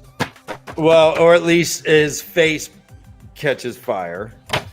Flames shot from Agenor's mouth, broke through his eyes like spears of fire, and he screamed. So it does seem like it's a little different than like the Balsamon, furnace eyes. These were like spears of flame that were like you know, like a rocket launch. I was imagining, or like a firework, two like shooting things where you could just point him somewhere and catch a tree on fire. Yeah, and he was in agony. Yes, this wasn't good. So his face got at least burnt. We don't know what happened to him necessarily. And Rand, he thinks away, and boom, suddenly he's somewhere. He went away. There's battle. Yeah, there's battle around him. He's on like the side of the humans, and across like the way, he sees that like there was just a skirmish, and there's Trollocs and like hundreds of Fades over there. So what's going on here, Todd? Yeah, he just got plopped right into the middle of a battle. And I think he's in like the Tarwin's Gap or something like that. Okay. Because he sees the banners of Faldara and Shannara. And he sees the Trolloc banners. So yeah, he's like right in the middle of this battle. The humans are like regrouping. It seems like the humans are kind of getting beat by the Dark One forces. And yeah, he's just plopped right in the middle of it. It's crazy. Well, he also recognizes these Trolloc fans. He's like, there's my boys from the Doubles, and hey, there's the Kobolds, hey, the Demons, hey, brother. Yeah. So how does he know? How does he know these different games? Yeah, he's just like, hey, bro, hey. He's like Spicoli walking through high school. Totally. How you doing? Hey. Nice. Oh, I love that shit. So Rand starts just kind of walking towards the bad guys, and some of the humans see him. They start pointing. Some of the Miradrolls see him.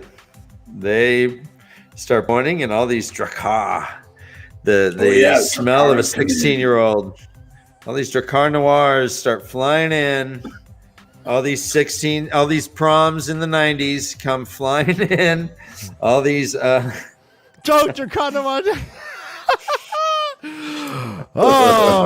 All these $12.99 bottles of Drakkar Noir. Oh man, Drakkar Noir smells like Boone's Farm and the $2 movie theater and Hop in a Feel, baby. Drakkar Noir smells like a cornfield that is turned into a dance where like the town doesn't want you to dance, and everyone's like, the pastor's like, you can't dance, and then a nude kid comes to town and he's like, well, God said we're supposed to dance, there's a time to dance. And he goes to a barn and he like lets off his frustration by like doing dances and acrobats, and they just kind of go footloose at the end, and it's all right, I'm sorry. All right, that was that sounds so familiar. I can't. Everybody get loose. We have a couple of questions. Is Dan okay? Everybody cut. Dude, Dan, that should be made into a movie, what you just talked about, I swear. Whoa. I think there was actually a musical on Broadway. Totally. I think. Mm-hmm. Oh, was there? Yeah, you should. I thought. Okay, so go ahead. Dana asks, how did Rand get there? Oh, yeah, that's a good question. And sort of a kind of a related question from MK. Do you think the Rand was really physically there, or if so, how on earth did he get there? So two sort of similar questions there. And then Marty Beck comes in with, oh, sorry. Wait, and then Marty Beck comes in with, how did Dan get there? These are all very good questions. Todd, can you answer in you know what it is? The answer to all the questions is Kenny Loggins. Everybody cut. Kenny Loggins is behind everything. We've had a film suggestion name. Dana says we should call it Footloose, apparently. Yeah. Not a bad title. That works, you know. That's brilliant. 6 degrees of ran out for you. Yeah. Love it. Well, let's see. I'm sure Kevin Bacon was in something with Billy Zane. Billy Zane it's only like 3 degrees from Rand Althor. Yeah, there we go. Yeah, Billy Zane, he might be in the new show, I think. No, just kidding. I hope he's solid, man. He's sexy. He's sexy with hair. I'm really happy that when we have a really meager chapter, we got plenty to talk about. This is like a 10-page chapter. We've got an hour. This is great. Guys, Kenny Loggins was on a streak for a while. He did all the Top Gun movies. He did didn't he do like Animal House or Caddyshack? He did Caddyshack. I'm all right. Nobody's worried about me. He was on so many movies. That dude is like Scrooge McDuck just sitting on a pile of coins, and he's like, my back hurts because coins aren't comfortable, but yet I'm still going to do it. Yeah, he's had so much plastic surgery, he's like morphed his face back into Kenny Loggins.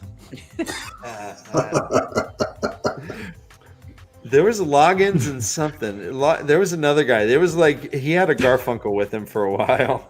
Loggins and Messina or something. Yeah, Messina, totally. They were like Smooth Grooves, Yacht Rock. That was Yacht Rock and shit. Yeah. I mean, Is he all right? Is no one worried about him? All right, never mind. I don't know. We have a question that's back to the book slightly. Who is talking Yes, to thank you, Rand Dana. Thank you, Dana, for keeping us on track. Good question. Yep. Well, I want to get back though to what transferred Rand. How did Rand get there? Oh yes. Okay, yeah.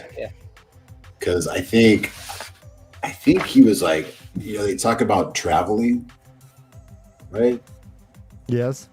Traveling. Okay. Yes. I think he did. Some powers took him, and I think Luz Theron travels, right? In the first prologue, right? In Dragonaut. Yep. Yeah, dude. So that's what I thought about. I was like, okay. Yeah, I thought interesting. I was like, oh man, he's traveling to the Tarwin's Gap, to the battle scene where he has to be. Well, here's the question then. Did he do this? I don't know. Damn good question. You got me. I don't know. Something did this. Okay. I didn't know because he was saying away. I didn't know if you thought that if it's something that he manifested in himself, or if it's something that being TAVERN or whatever, if it just someone responded or something. There's a lot going on right here. There's a lot going on. Oh yeah. These crammed a shitload into 10 pages. Yeah. But let's talk about what happens right here. Where he's he sees the Drakkar, the Fades are gathering forces, and they're about to make their attack on the humans. And Rand notices the Drakkars, they clearly have nothing of humanity about them. I love that line. He's also experiencing ferocious heat. He keeps bringing it up. The burning heat of the torched sun. Terrible heat, crackling heat. Heat filled him. And then lightning comes and boom, wipes out all the Drakkar. So awesome. But wait, there's more. He's the heat is still going into him. Terrible heat of the light, he refers to it with the capital L. He falls to his knees. He grabs turf in order to kind of get a grip on the earth, and it just bursts into Hold flame. on reality. All right, real quick. If Rob wants to start reenacting this, feel free. You're right there on the couch. If you want to do a dramatic, do it, Rob. The imagery. No pressure, Rob. No pressure. Oh, no pressure. All right, good. Have your little friend do it. Your little friend's pathetic. I'm sorry. We look at what we could do, and look at your. I'm sorry. I'm sorry. Hey, no, we're Ryan. That's not the way to leave. I know that's not the way to leave. You're right. I'm just threatened by him. I think he might animate and be cooler than me. So Rand is like, "Run, no!" He grabs on, and like you said, he clutched at tufts of wiry grass for some hold on reality. The grass burst in flames. "Please, no!" he says. The wind rose with his voice, howled with his voice, roared with his voice down the pass, whipping the flames to a wall of fire that sped away from him and toward the Trolloc host, faster than a horse could run.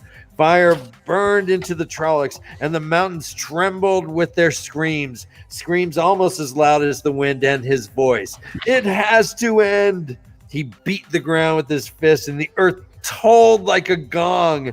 He bruised his hands on stony soil, and the earth trembled. Ripples ran through the ground ahead of him in ever-rising waves of dirt and rock towering over Trollocs and Fades, breaking over them as the mountains shattered under their hooved feet. A boiling mass of flesh and rubble churned across the Trolloc army. What was left standing was still a mighty host, but now no more than twice the human army in numbers, and milling in fright and confusion. Oh, whoa. Heavy. He That's a temper tantrum. He screams and fire kind of comes. He beats the ground and it just ripples away again like anime style and just crumbles like a whole mountain. I can't wait to see this. Oh, this should be huge. Oh yeah. Yeah, the imagery is amazing. Yeah. And then we get to someone talking to in his head in all caps. "It is not here," this voice says a couple times. "I will take no part. Only the chosen one can do what must be done if he will, not here." And Rand's like, "What the heck are you even talking about?" And then all the horses are coming, and he's like, suddenly he sees steps ahead of him. And he's like, "Yep, it's right for me to just walk up these steps." Steps. I like it too. We on the road. Go ahead. There's like a clear dome that forms, a clear dome of air, in the haze, and then the steps appear. It's like, it's gonna be crazy. Like just the imagery. You know, this is like the most metal thing ever. Totally. Right? Like, like Rand is super emo, but then all of a sudden, the soundtrack turns to metal. And Trollocs just seriously. But he's like just having like a tantrum. It's so great.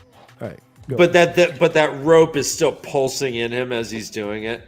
So he starts walking up. He notices that the rope isn't quite as thick as it was before, but it's still there. Hey, buddy. Hey, it's good to see you.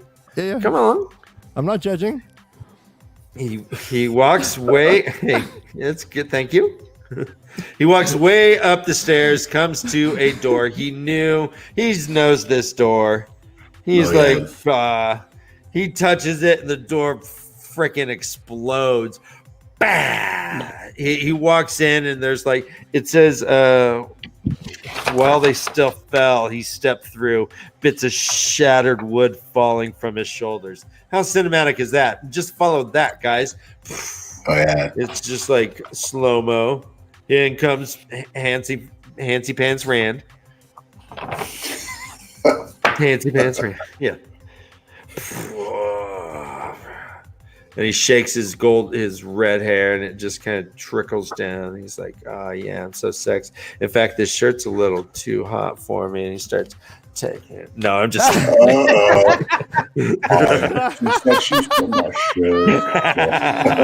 Man, put a camera on him, and your truth comes out. Oh, Patreon, baby! Come on, guys, and my OnlyFan account. So, who is talking, Todd? Come on, who's talking to Rand?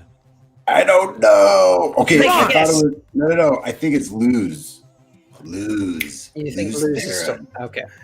Yeah. I don't know. There's just there's this connection I been getting just reading all this book, and there's something connecting him to him. I think. I don't know. Okay. Okay. Good. Interesting. Right on, man. I love hearing them. So Lou Theron is saying, "I will take no part," kind of thing. Cool. All right. The ghost of Lou's. Hey, he wants to be Wins. You know what I mean? Not lose. All right, sorry. You want to be Wins Theron? I just How much Wins Theron? Yeah. Wins Theron, bro. Come on, it's right there. It's always wins. been right there, guys. Yeah, come on. Oh my god. It's always been there. All right. He walks in the chamber. The chamber is so recognizable. The sky's all serrated sky. He's got the creepy fireplace that has all the faces all in agony and torture. Oh, gross. We're not rocks. We're actually gross faces. Fire's burning. Balsamon standing by the window like he always does, checking his sheep. I think or maybe he's just peeking on his neighbors. What's he doing by the window all the time? He's like, by the fireplace. He's looking at all his faces in the fireplace, like all the. That's right. He is in the front of the fireplace. You're right. You're right. I was picturing Balsamon is like, is he going to take my paper? God damn him. Is he going to pick up that dog shit? That dog bet. I'll go bring him a bag right now. Oh, Lou Theron, welcome. He was watching him on his security camera. Yeah, he's watching his ring.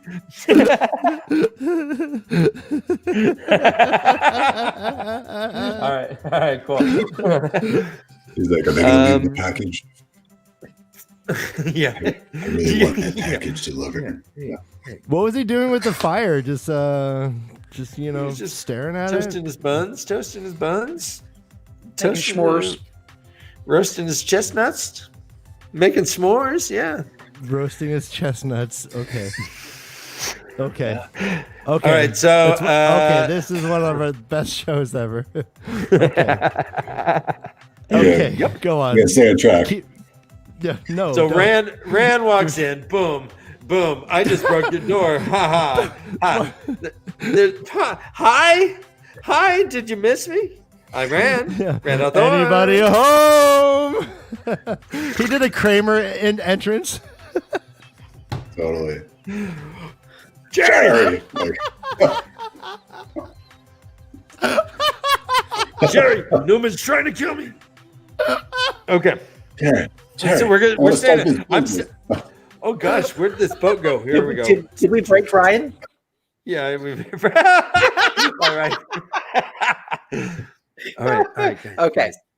What are you getting me for Christmas? Oh, I'm just kidding. All right. So Balsamon's like, yeah, there you are. I thought Agenor would be a jerk and he'd be greedy. But in the end, here we are. A long search, but I've got you now, and I know you. I know you. Yeah. Oh, it was because he was in the mirror and he sees his face clear for the first time in the mirror, right? Correct. Right before that, when he looked at the mirror on the wall, his face was there as clear as it was him. There was calm in the void. So he starts like just getting into the void. He's like, hey, void in the. I love this part. Yeah. Like Rand brings the void into all this. He brings a little Tamal Thor with him. He reached for the soil of his home and felt hard rock, unyielding and dry, stone without pity, where only the strong could survive, only those as hard as the mountains. Sorry. This is callback. I'm just chilling, poking this fire, and this guy keeps turning up. You again. Hey, what else the guy gonna do after work, right? Hey. You just broke my door, bro. You know how long I've had that door? My dad made that door. My dad died now. What are you going to do now? You just broke my dad's door. Jerk. God, get out. Just go. Go. Go. God, Go. How many times do I have to tell you? Get out. I'll find you later. Just shoot. Come on. But Rand's I'm like, no, I live-streaming. won't go. And in fact, Rand says, I am tired of running. He is full on Void Master. He's like, he was shocked that his voice was so calm. He's like, I'm tired of you threatening my friends. We'll run no more. And he's like, look, I was watching FireTube, and now you bursting in. Yeah, Balsamon. He's perturbed. He's bothered. I'm watching The Way of the Leaf on FireTube. God, Rand. But let's talk about Balzamon's cord. Balzamon has a cord. He's got a thick black cord. Oh man, way thicker than Rand's cord. So wide it should have dwarfed the human body. It seems. Yeah. Yet dwarfed by a Balzamon instead. Weird, right? Each pulsed along that black vein ate light. So every time that thing pulsed, it just gobbled up some light. What? I like how they're two. It's right. I like how they're two chords. He's like they beat in counter time. Right. Chord tick tock, tick tock. Do you think that that's significant that they weren't beating in perfect time? Yeah, they were like opposites. Yeah, it was like a counter. I think that's very significant. Extremely significant. Okay. Dan, how are you making this whole chapter sound dirty? Alcoholic. I know, man. The innuendo just like you can't get around. We haven't even said taint once, I don't think, right? Nope. We're just talking about big, thick, black pulsing cords that are way thicker than mine. Like it seems like a human shouldn't even have it, but then the human, so weird. Girthius, yeah. Yep. Where's them eggplant emojis? Are we getting them in there? By the way, guys, you can find this quality entertainment each and every week, Thursdays at 8:15 Eastern. We do this all the time. Give us a like and subscribe. We generally will throw in a dick joke or two, but this is the longest we've ever kind of stuck on that. So back to Balsamon's dick, right? Wait, we're doing dick jokes? What? I'm sorry. Are we not? Are we not? These are Richard, way over Richard my jokes. head. This is the way. That was after a 2-day bender. That was in Connecticut. I don't live in Connecticut. Yeah, tell the story about this, Dan. Tell the story. So I went on a boat in Lake Michigan. We were gonna get some carpy and maybe some snapper, but we found some. There was like some pirates. Some pirates from Ohio actually tried to get onto our boat. We had an anchor fight where we were throwing anchors at each other and then pulling them in real fast and just throwing them back at each other. It was the first harpoon that we kind of had.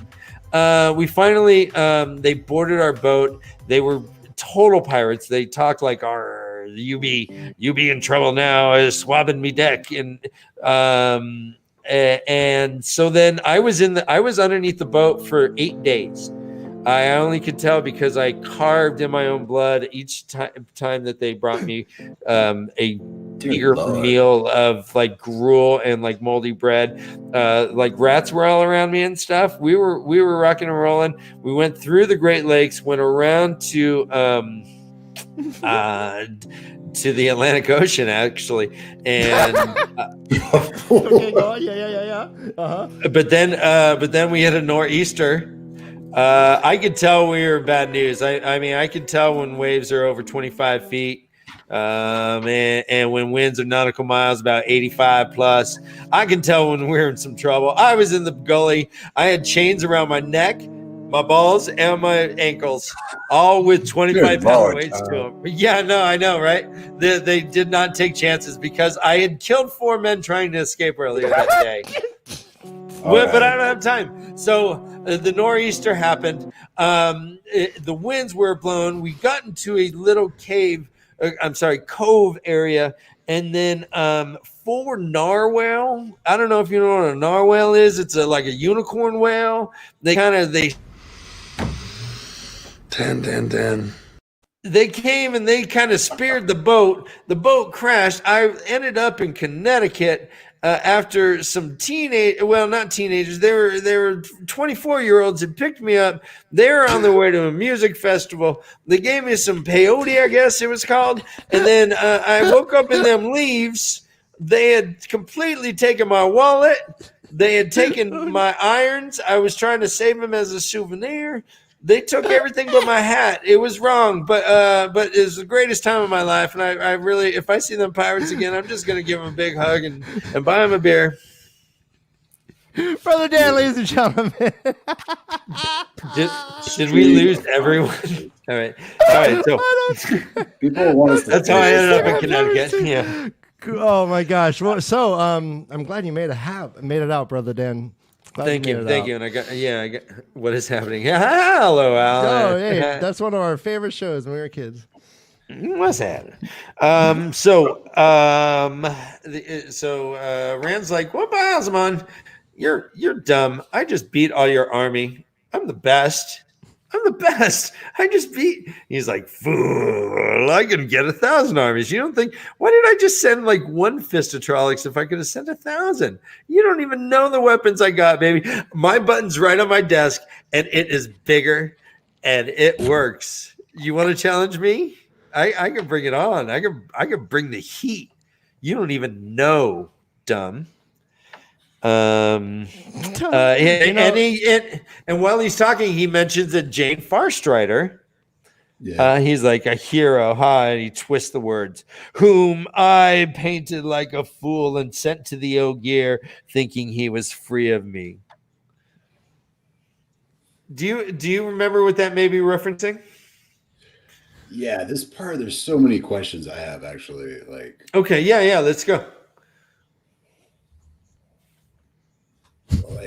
So he talking about the Aiel allowed to flee and one to live to speak the words that would echo down the ears. I was like, wait, what the hell? What's going on? Right. I didn't know what that meant, but I thought that reference Rand's. He's like an Aiel man, possibly. I don't know. Yeah, Aiel allowed to flee and one to live, to speak the words that would echo down the ears. So, and we do know that the words of Jane Farstrider. He does have a book, The Adventures of Jane Farstrider. He also is the one who probably sent the message that the Dark One is out to blind the eye of the world. Oh, to the Ogier. To the Ogier, yeah. And then Black Aja searching you out. Wriggling like worms on their bellies. I pull the strings. And again, they don't have fun opinions of puppets. They use that as a slur or as some sort of you're inferior, which is, you know what, bring it balls. You want some puppet? You want some puppet fire? Balls? You want balls on your chin? Anyways, so dirty. I know, but he got me fired up. I'm sorry. Anyways, so the void is kind of coming and going. Baalzamon is still talking shit. They're all just exposition. Boom! Suddenly, there's 3 women in the room with them.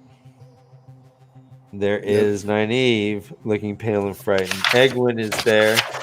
And a woman that he recognizes as his mother. She gives him a little scared smile. And he's like, that's the one thing I remember is my mother's sweet smile. And that's it. That's my goddamn mother. You got your hands on my mother? And he's like, you can't. He's like, I deny you. And Egwene and Nynaeve go poof. They're gone. He's like, I can't control them really anyways. I was just showing off. But I got your mom. And there's some pretty gnarly shit that goes on right here with her. He pretty much says that, yeah, she's dead. And she's like, all right, this is kind of hard to read. I mean, just the way it's you could written, do it, Dan. You could do it. You could do it, Dan. The Lord of the grave is stronger than he once was, my son, she said. His reach is longer. The father of lies has a honeyed tongue for unwary souls. My son, my only darling son, I would spare you if I could, but he is my master now. His whim, the law of my existence. I can but obey him and grovel for his favor.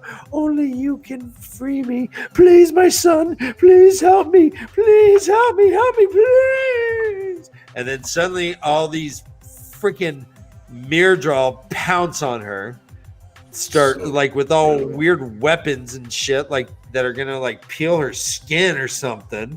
They rip her clothes off and start like she starts screaming, no. The Rand is like, no. And his suddenly he got a sword in his hand. And it's not the Heron Mark blade. So let's talk about the sword. So what happens with this sword? So this is not the Heron Mark blade, but it's a blade of light, he says. And he takes out the fades with the blade of light. I think there's like lightning bolts that go out. I can't remember exactly, but yeah, he takes the fades out. And then saves his mom. Blinding incandescence filled the chamber, shining through the halfman like a candle through paper, burning through them, blinding his eyes to the scene. Do you think that... Excuse me. No, go ahead. Yeah, he saves his mom. This is like triumphant. It's so amazing and awesome. And she says, thank you, my son, the light, the blessed light. So I don't know if it, I think Dana just asked a good question and asking if the women were really there. Yeah. And I don't know. I still, to this moment, I don't know if that was really Rand's mom. But like a part of me thinks that it was because he saves her and then she says, thank you, my son, the light, the blessed light. I don't know. I'm like, I'm not decided. If she was really there. If you had to pick one, where would you like? If you had to fall down and like, yes, she was there, or no, she wasn't. Which would it be? Well, since she says, "Thank you, my son, the light, the blessed light," I think she was there. Okay. I think that was like real, and she was right about Balzamon's reach being longer. Okay. This is the way. Okay. Awesome. Right on. Good job, Todd. Yeah. So he heard that whisper. The light kind of fades, and it's just he and Balls in the room. Ballsy. But now he's still holding the sword. And Balls is like, bro, you can't handle this power. I need to teach you. And Rand's like, yeah, your mom. Or whatever. I mean, he's like, no, I don't think so. He's like, it is ended, Rand said, and he swung the sword at Balzamon's black cord. It reacted as if it was elastic and whipped Balls into the room, into the far end of the cavern. The other end trails off. Again, he says, it is ended, and points the sword at his heart.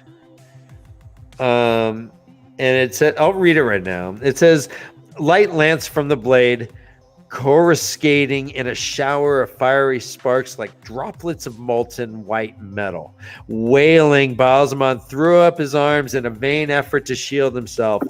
Flames shrieked in his eyes, joining with other flames as the stone ignited. The stone of the crackling walls, the stone of the pitching floor, the stone showering from the ceiling. Rand felt the bright thread attached to him thinning. till only the glow itself remained. But he strained harder, not knowing what he did or how, only that this had to be ended. This has to end. And then fire filled the chamber. Even after the cord was gone, and he sees that Baalzamon just says, withers like a leaf. Hear it is howling, feel the shriek grating on his bones. Here's the last little thing. Something struck him with tremendous force, turning him to jelly, and the jelly shook and screamed from the fire raging inside, the hungry cold burning without end.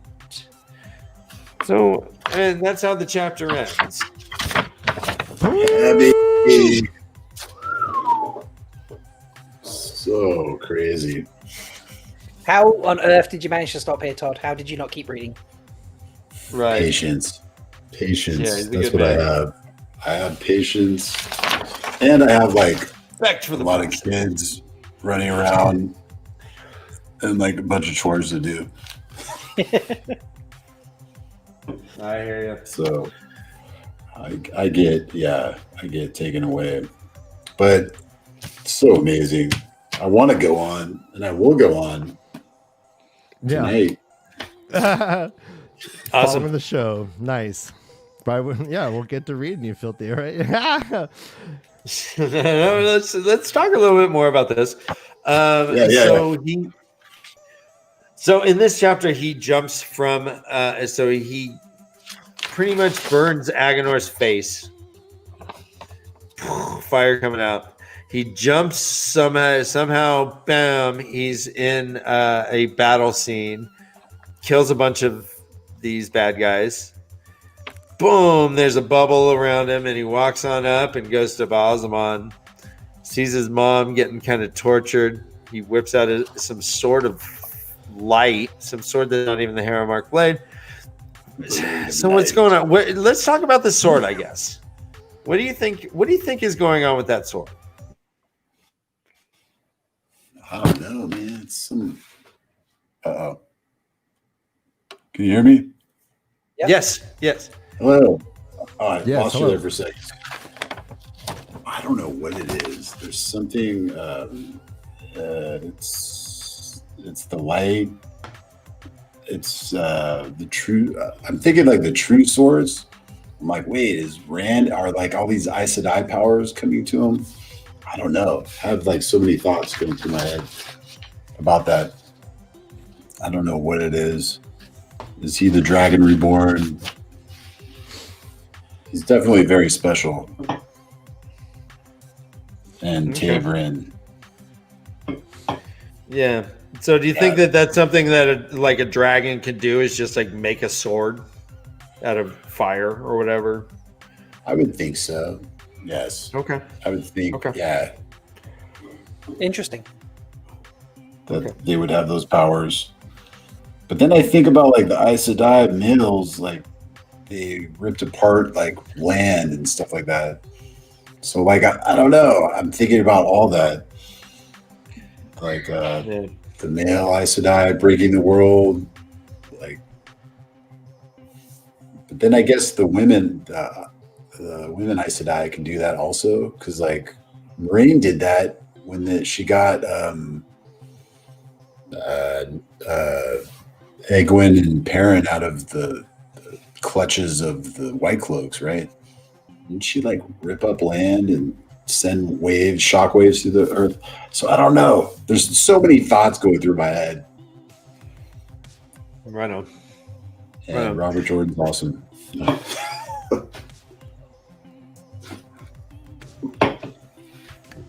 Rob, is there anything that you wanted to talk about this chapter here? This was kind of a bigger chapter. We didn't meet. It is.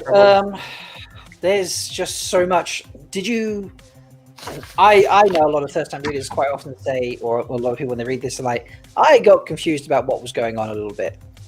When you were reading through this, did you get it the first time? Did you have to reread it before you understood everything? Well, as much as Oh yeah, I definitely reread a couple of passages. Like, wait, what's going on? Like, especially when they mentioned the Aiel, or Baalzamon was talking about the Aiel thing, and then Rand was talking about reaching back to his homeland, and it's like rock, solid rock, and only the harshest or only the strongest can survive it. And I was like, wait, that doesn't sound like Two Rivers. And that like brings me back to the fact or this notion that Rand is an Aiel or from that. So I was thinking about that. I wasn't like, yeah. There's a lot of theories like kind of going through my head right now. If you had to pick your best bet of a Rand theory, what would you go with? Best bet, he is Aiel, and there is something, he is like a dragon, or I don't know if he's the Dragon Reborn now, but the Green Man was like, you're a child of the dragon or something like that. So he has something to do with it. He's very like central. And then I think he's like a warder too. He's like making an oath that he's going to protect Egwene. Okay. So there's like, I have like all these thoughts in my head about that. I don't know what he is. Todd, read this. Robert Jordan's like totally, he's great. He creates a puzzle, and I love that I can't figure it out. Yet. Cheers, Robert Jordan. Yeah. Cheers, everyone. Yeah. But I think he is the Dragon Reborn, damn it. Oh, so we'll go, okay. No, boom! Conviction. There we go. There was conviction in that one there. So, ladies and gents, you heard it here first. Rand is the Dragon Reborn, according to Todd. But he's going to be interesting. Interesting. Let's ask. He's going to multitask and be a warder at the same time. Warder Reborn. Bonded to who? Yes, good question. Bonded to Egwene. Okay. Egwene. What do you think are the fate of? What do you think the fate of Moiraine, Lan, and Nynaeve are right now? Oh, I don't know. They have to be a part of the next book. This is just the first book. That's the one thing, like. That's what they said about Ned Stark. I know. That's right. That's right. Dan. I'm very worried about Nynaeve, though. She seems like really wounded or possibly dead. I don't know. And Moiraine, I don't know. She was seems like a nice guy for a long time. Oh yeah, and the screams got worse and worse. And yeah. Okay. Here's a question: Is Yeah. there anyone who's not making it to the next book? Do you think anyone died here? Oh, man. Did you say men? No, no, I'm just kidding. I don't know. I don't think anybody died here. Okay. I don't think. I mean, possibly Nynaeve right there, and she's gonna rest alongside the Green Man for eternity. I don't know, but like a rose bush with lots of thorns. Oh gosh, yeah, that'd be so heartbreaking. I hope she's like one of my favorite of the women characters. But like those thorns would heal every single thing that ails you, though. Yes, they would not prick your skin. They would heal you in every way. Yeah. No, they are prickly. They may even draw a little blood, but they'll get the job done. What are we talking about? We're talking about a rose bush that'll hit you on the head if you wise up. Nynaeve dying and being a rose bush next to the Green Man tree. Yeah, because he gave her like a little root bed. So like, I don't know. Oh, that's that's really beautiful and gross. All right, so we have 2 more chapters, Todd. Yeah. And we are done with this book. I can't believe it. Yeah. So should we force Todd to read like the last 2 pages on the show? Yes. What? Chat, what do you think? Chat, vote now. Should Todd read the last couple of pages for us next week? Do exclamation vote. Do 1 for yes, he should, or 2 for no, he should. He actually should, but even if he doesn't want to. So vote 1 or 2. Question from Dana. We talk about people dying. What about Agador, Bapmal, or Balzi? Do any of them die? Do they live? What's the situation there? Definitely Baphomet. I think he's like a mound. He's like a forest mound now. So for sure, I think he's gone. Which there's only like 13 of the Forsaken, right? Or something like that. I don't know. Just want to say we have a new name. Hi, Kayla. How you doing? Welcome. I don't think Balzamon's dead though. I think he just went away back to his Shadow Morgan or Shagul prison. He just poking fire. He's back to his fireplace, Mm-hmm. looking at his faces in the fireplace. Stones. Yeah. Yeah, looking at all the screaming faces, you're like, oh yeah, I remember that guy. Yeah, that guy sucked. Oh yeah, I remember that guy. Oh yeah, look at all these guys. I remember him well. Yeah. All right, so chapter 52 is there is neither beginning nor end, and it has the leaf again. Oh, go ahead. Real quick, MK. Do you think that Matt Kid is going to become any more important, or do you think he will remain this little annoying punk? Great question. I think he's always going to be a little punk. That's his nature. But I think he's got like a power. Shadar Logoth. Is in him. I think that's his like, because each one has their like little power. Perrin's like a wolf brother. Rand might be like this Dragon Reborn. Mm-hmm. He's got the Void. Tamil Thor. He's got Tamil Thor and like Tam goggles.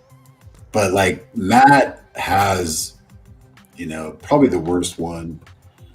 Yeah, the dagger power. The ruby blade that has the power. What is it called? Shoot! Oh my God! Shadow Logoth.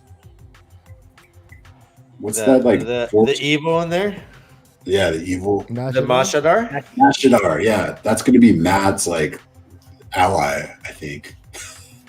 And like it'll like come to his aid somehow. Like his okay. Like his pet? Like his luck dragon? Yeah, no, it's going to be like his power. It'll be his power, but it'll be like, a dangerous power. I don't know. That's awesome. I fucking love this shit. Good. I like that. Any prediction for there is neither beginning nor end? I have no idea. Oh my gosh. So let's yeah, okay. Go ahead. The chapter titles just could go so many ways. Yeah. And the final one is The Wheel Turns. That's the final chapter of the book. The Wheel Turns. I hope, I want to see, like, I hope we go back to the Eye of the World, though. The Eye of the World cavern. Like, It seems like we got there, and then Moiraine's like, well, no one knows how to use it. Except for male Aes Sedai. I don't know. I hope that comes back into it. Right on. No, that's a good point. Yeah, that would be. I mean, that's the name of the book. Yeah. But maybe that's Robert Jordan. Just like, it's like, no, you got to read the next book if you want to see that. I don't know. Okay, so hopefully we'll see. We'll go back to that cavern. Do you think? What if they do go back to the cavern? What is your prediction? I think it's definitely going to be like a Planeteer thing, like Lord of the Rings. He's going to be able to like see things. Okay. See everything, or see like bring him to like some moment. I don't know. Or it might be like a Waygate. Like I don't know. And Matt will just jump in head first, and we'll see where it goes. Like a punk ass with his dagger, like. Yeah, just put the dagger in there. Dagger power. It just makes me think of Scrappy Doo. Scrappy power. Yeah. Ryan, do you have what else do you have about this chapter? I think Todd's we've kept him for quite a bit. No, yeah. Let's think about it, Todd, and let's take a break and then get ready for a tavern talk, which will be not too long. We'll make it a little bit briefer, probably. But yeah, Todd, I'll say the same thing next week, but I'm proud of you, man. Thanks for respecting the process. Thanks for doing this with us. I know it's not the easiest way to read a book, and I love you for it, and you're the best. Next week, 17. I've never read a book like this way. Hey, so Todd, remember I was talking about ecosystems earlier? We are the small fish sucking on the side of your whale belly. All right? Thanks. All of us in chat, we're all sucking on your whale belly. No, I love it. People always, it gives me a lot of just good feeling just to watch it, see everybody's comments and stuff. I'm glad everybody digs what I have to say. We are the birds that perch on your oxen horns. Oh, Jesus. Yeah. All right. Hey, love you, Todd. Enjoy your night. We'll see you guys. We'll see you next week on the 17th. Go get back to reading, you filthy animal. That was a little abrupt. Shit, sorry, buddy. We stopped him before he was about to get racist. That was a good call, Ryan. He's like, yeah, we dodged the bullet there. At the 2 hour 30-minute mark, everything falls apart for that guy. He's just like, he was gonna let it fly. I'm glad you cut him off. All right, we're gonna take a break and we will be back. Everyone, you're beautiful. Stick around. People might be popping especially in and out. You know who. Hit me up. Give me money donations if you want to jump in the stream. Are we doing pre-donations for the charity tomorrow? Why not? Why not? Hey, you want? Oh shit! We'll turn this into a money. Can we do that? Is it live? Can we start now? No, we can. I think the link is live. Yeah, probably. Oh yeah, all right. We'll do some donations. Yeah, let's make this shit fun. All right. Oh, I'm gonna have to give myself a. All right. Anyway, woo! Bye, guys. Yeah. We'll see you in a bit. Talk about already. Yeah, Jesus, Dan, you're killing it tonight. You're doing great. Thanks. Okay, go ahead. No. Just vamp away. So we're gonna be listening to Oralox again, and this is a song called Susurrus version 2.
Welcome. We are back. Hey, we are back. Whew. For another episode of Tavern Talk, and we have some guests who might be able to stay for just a little bit, so we'll do a little brief introduction. I am getting ready to open the tavern door. Here it comes. Where is that? Hold on. All right, whoop, don't have the tavern door. We are hanging...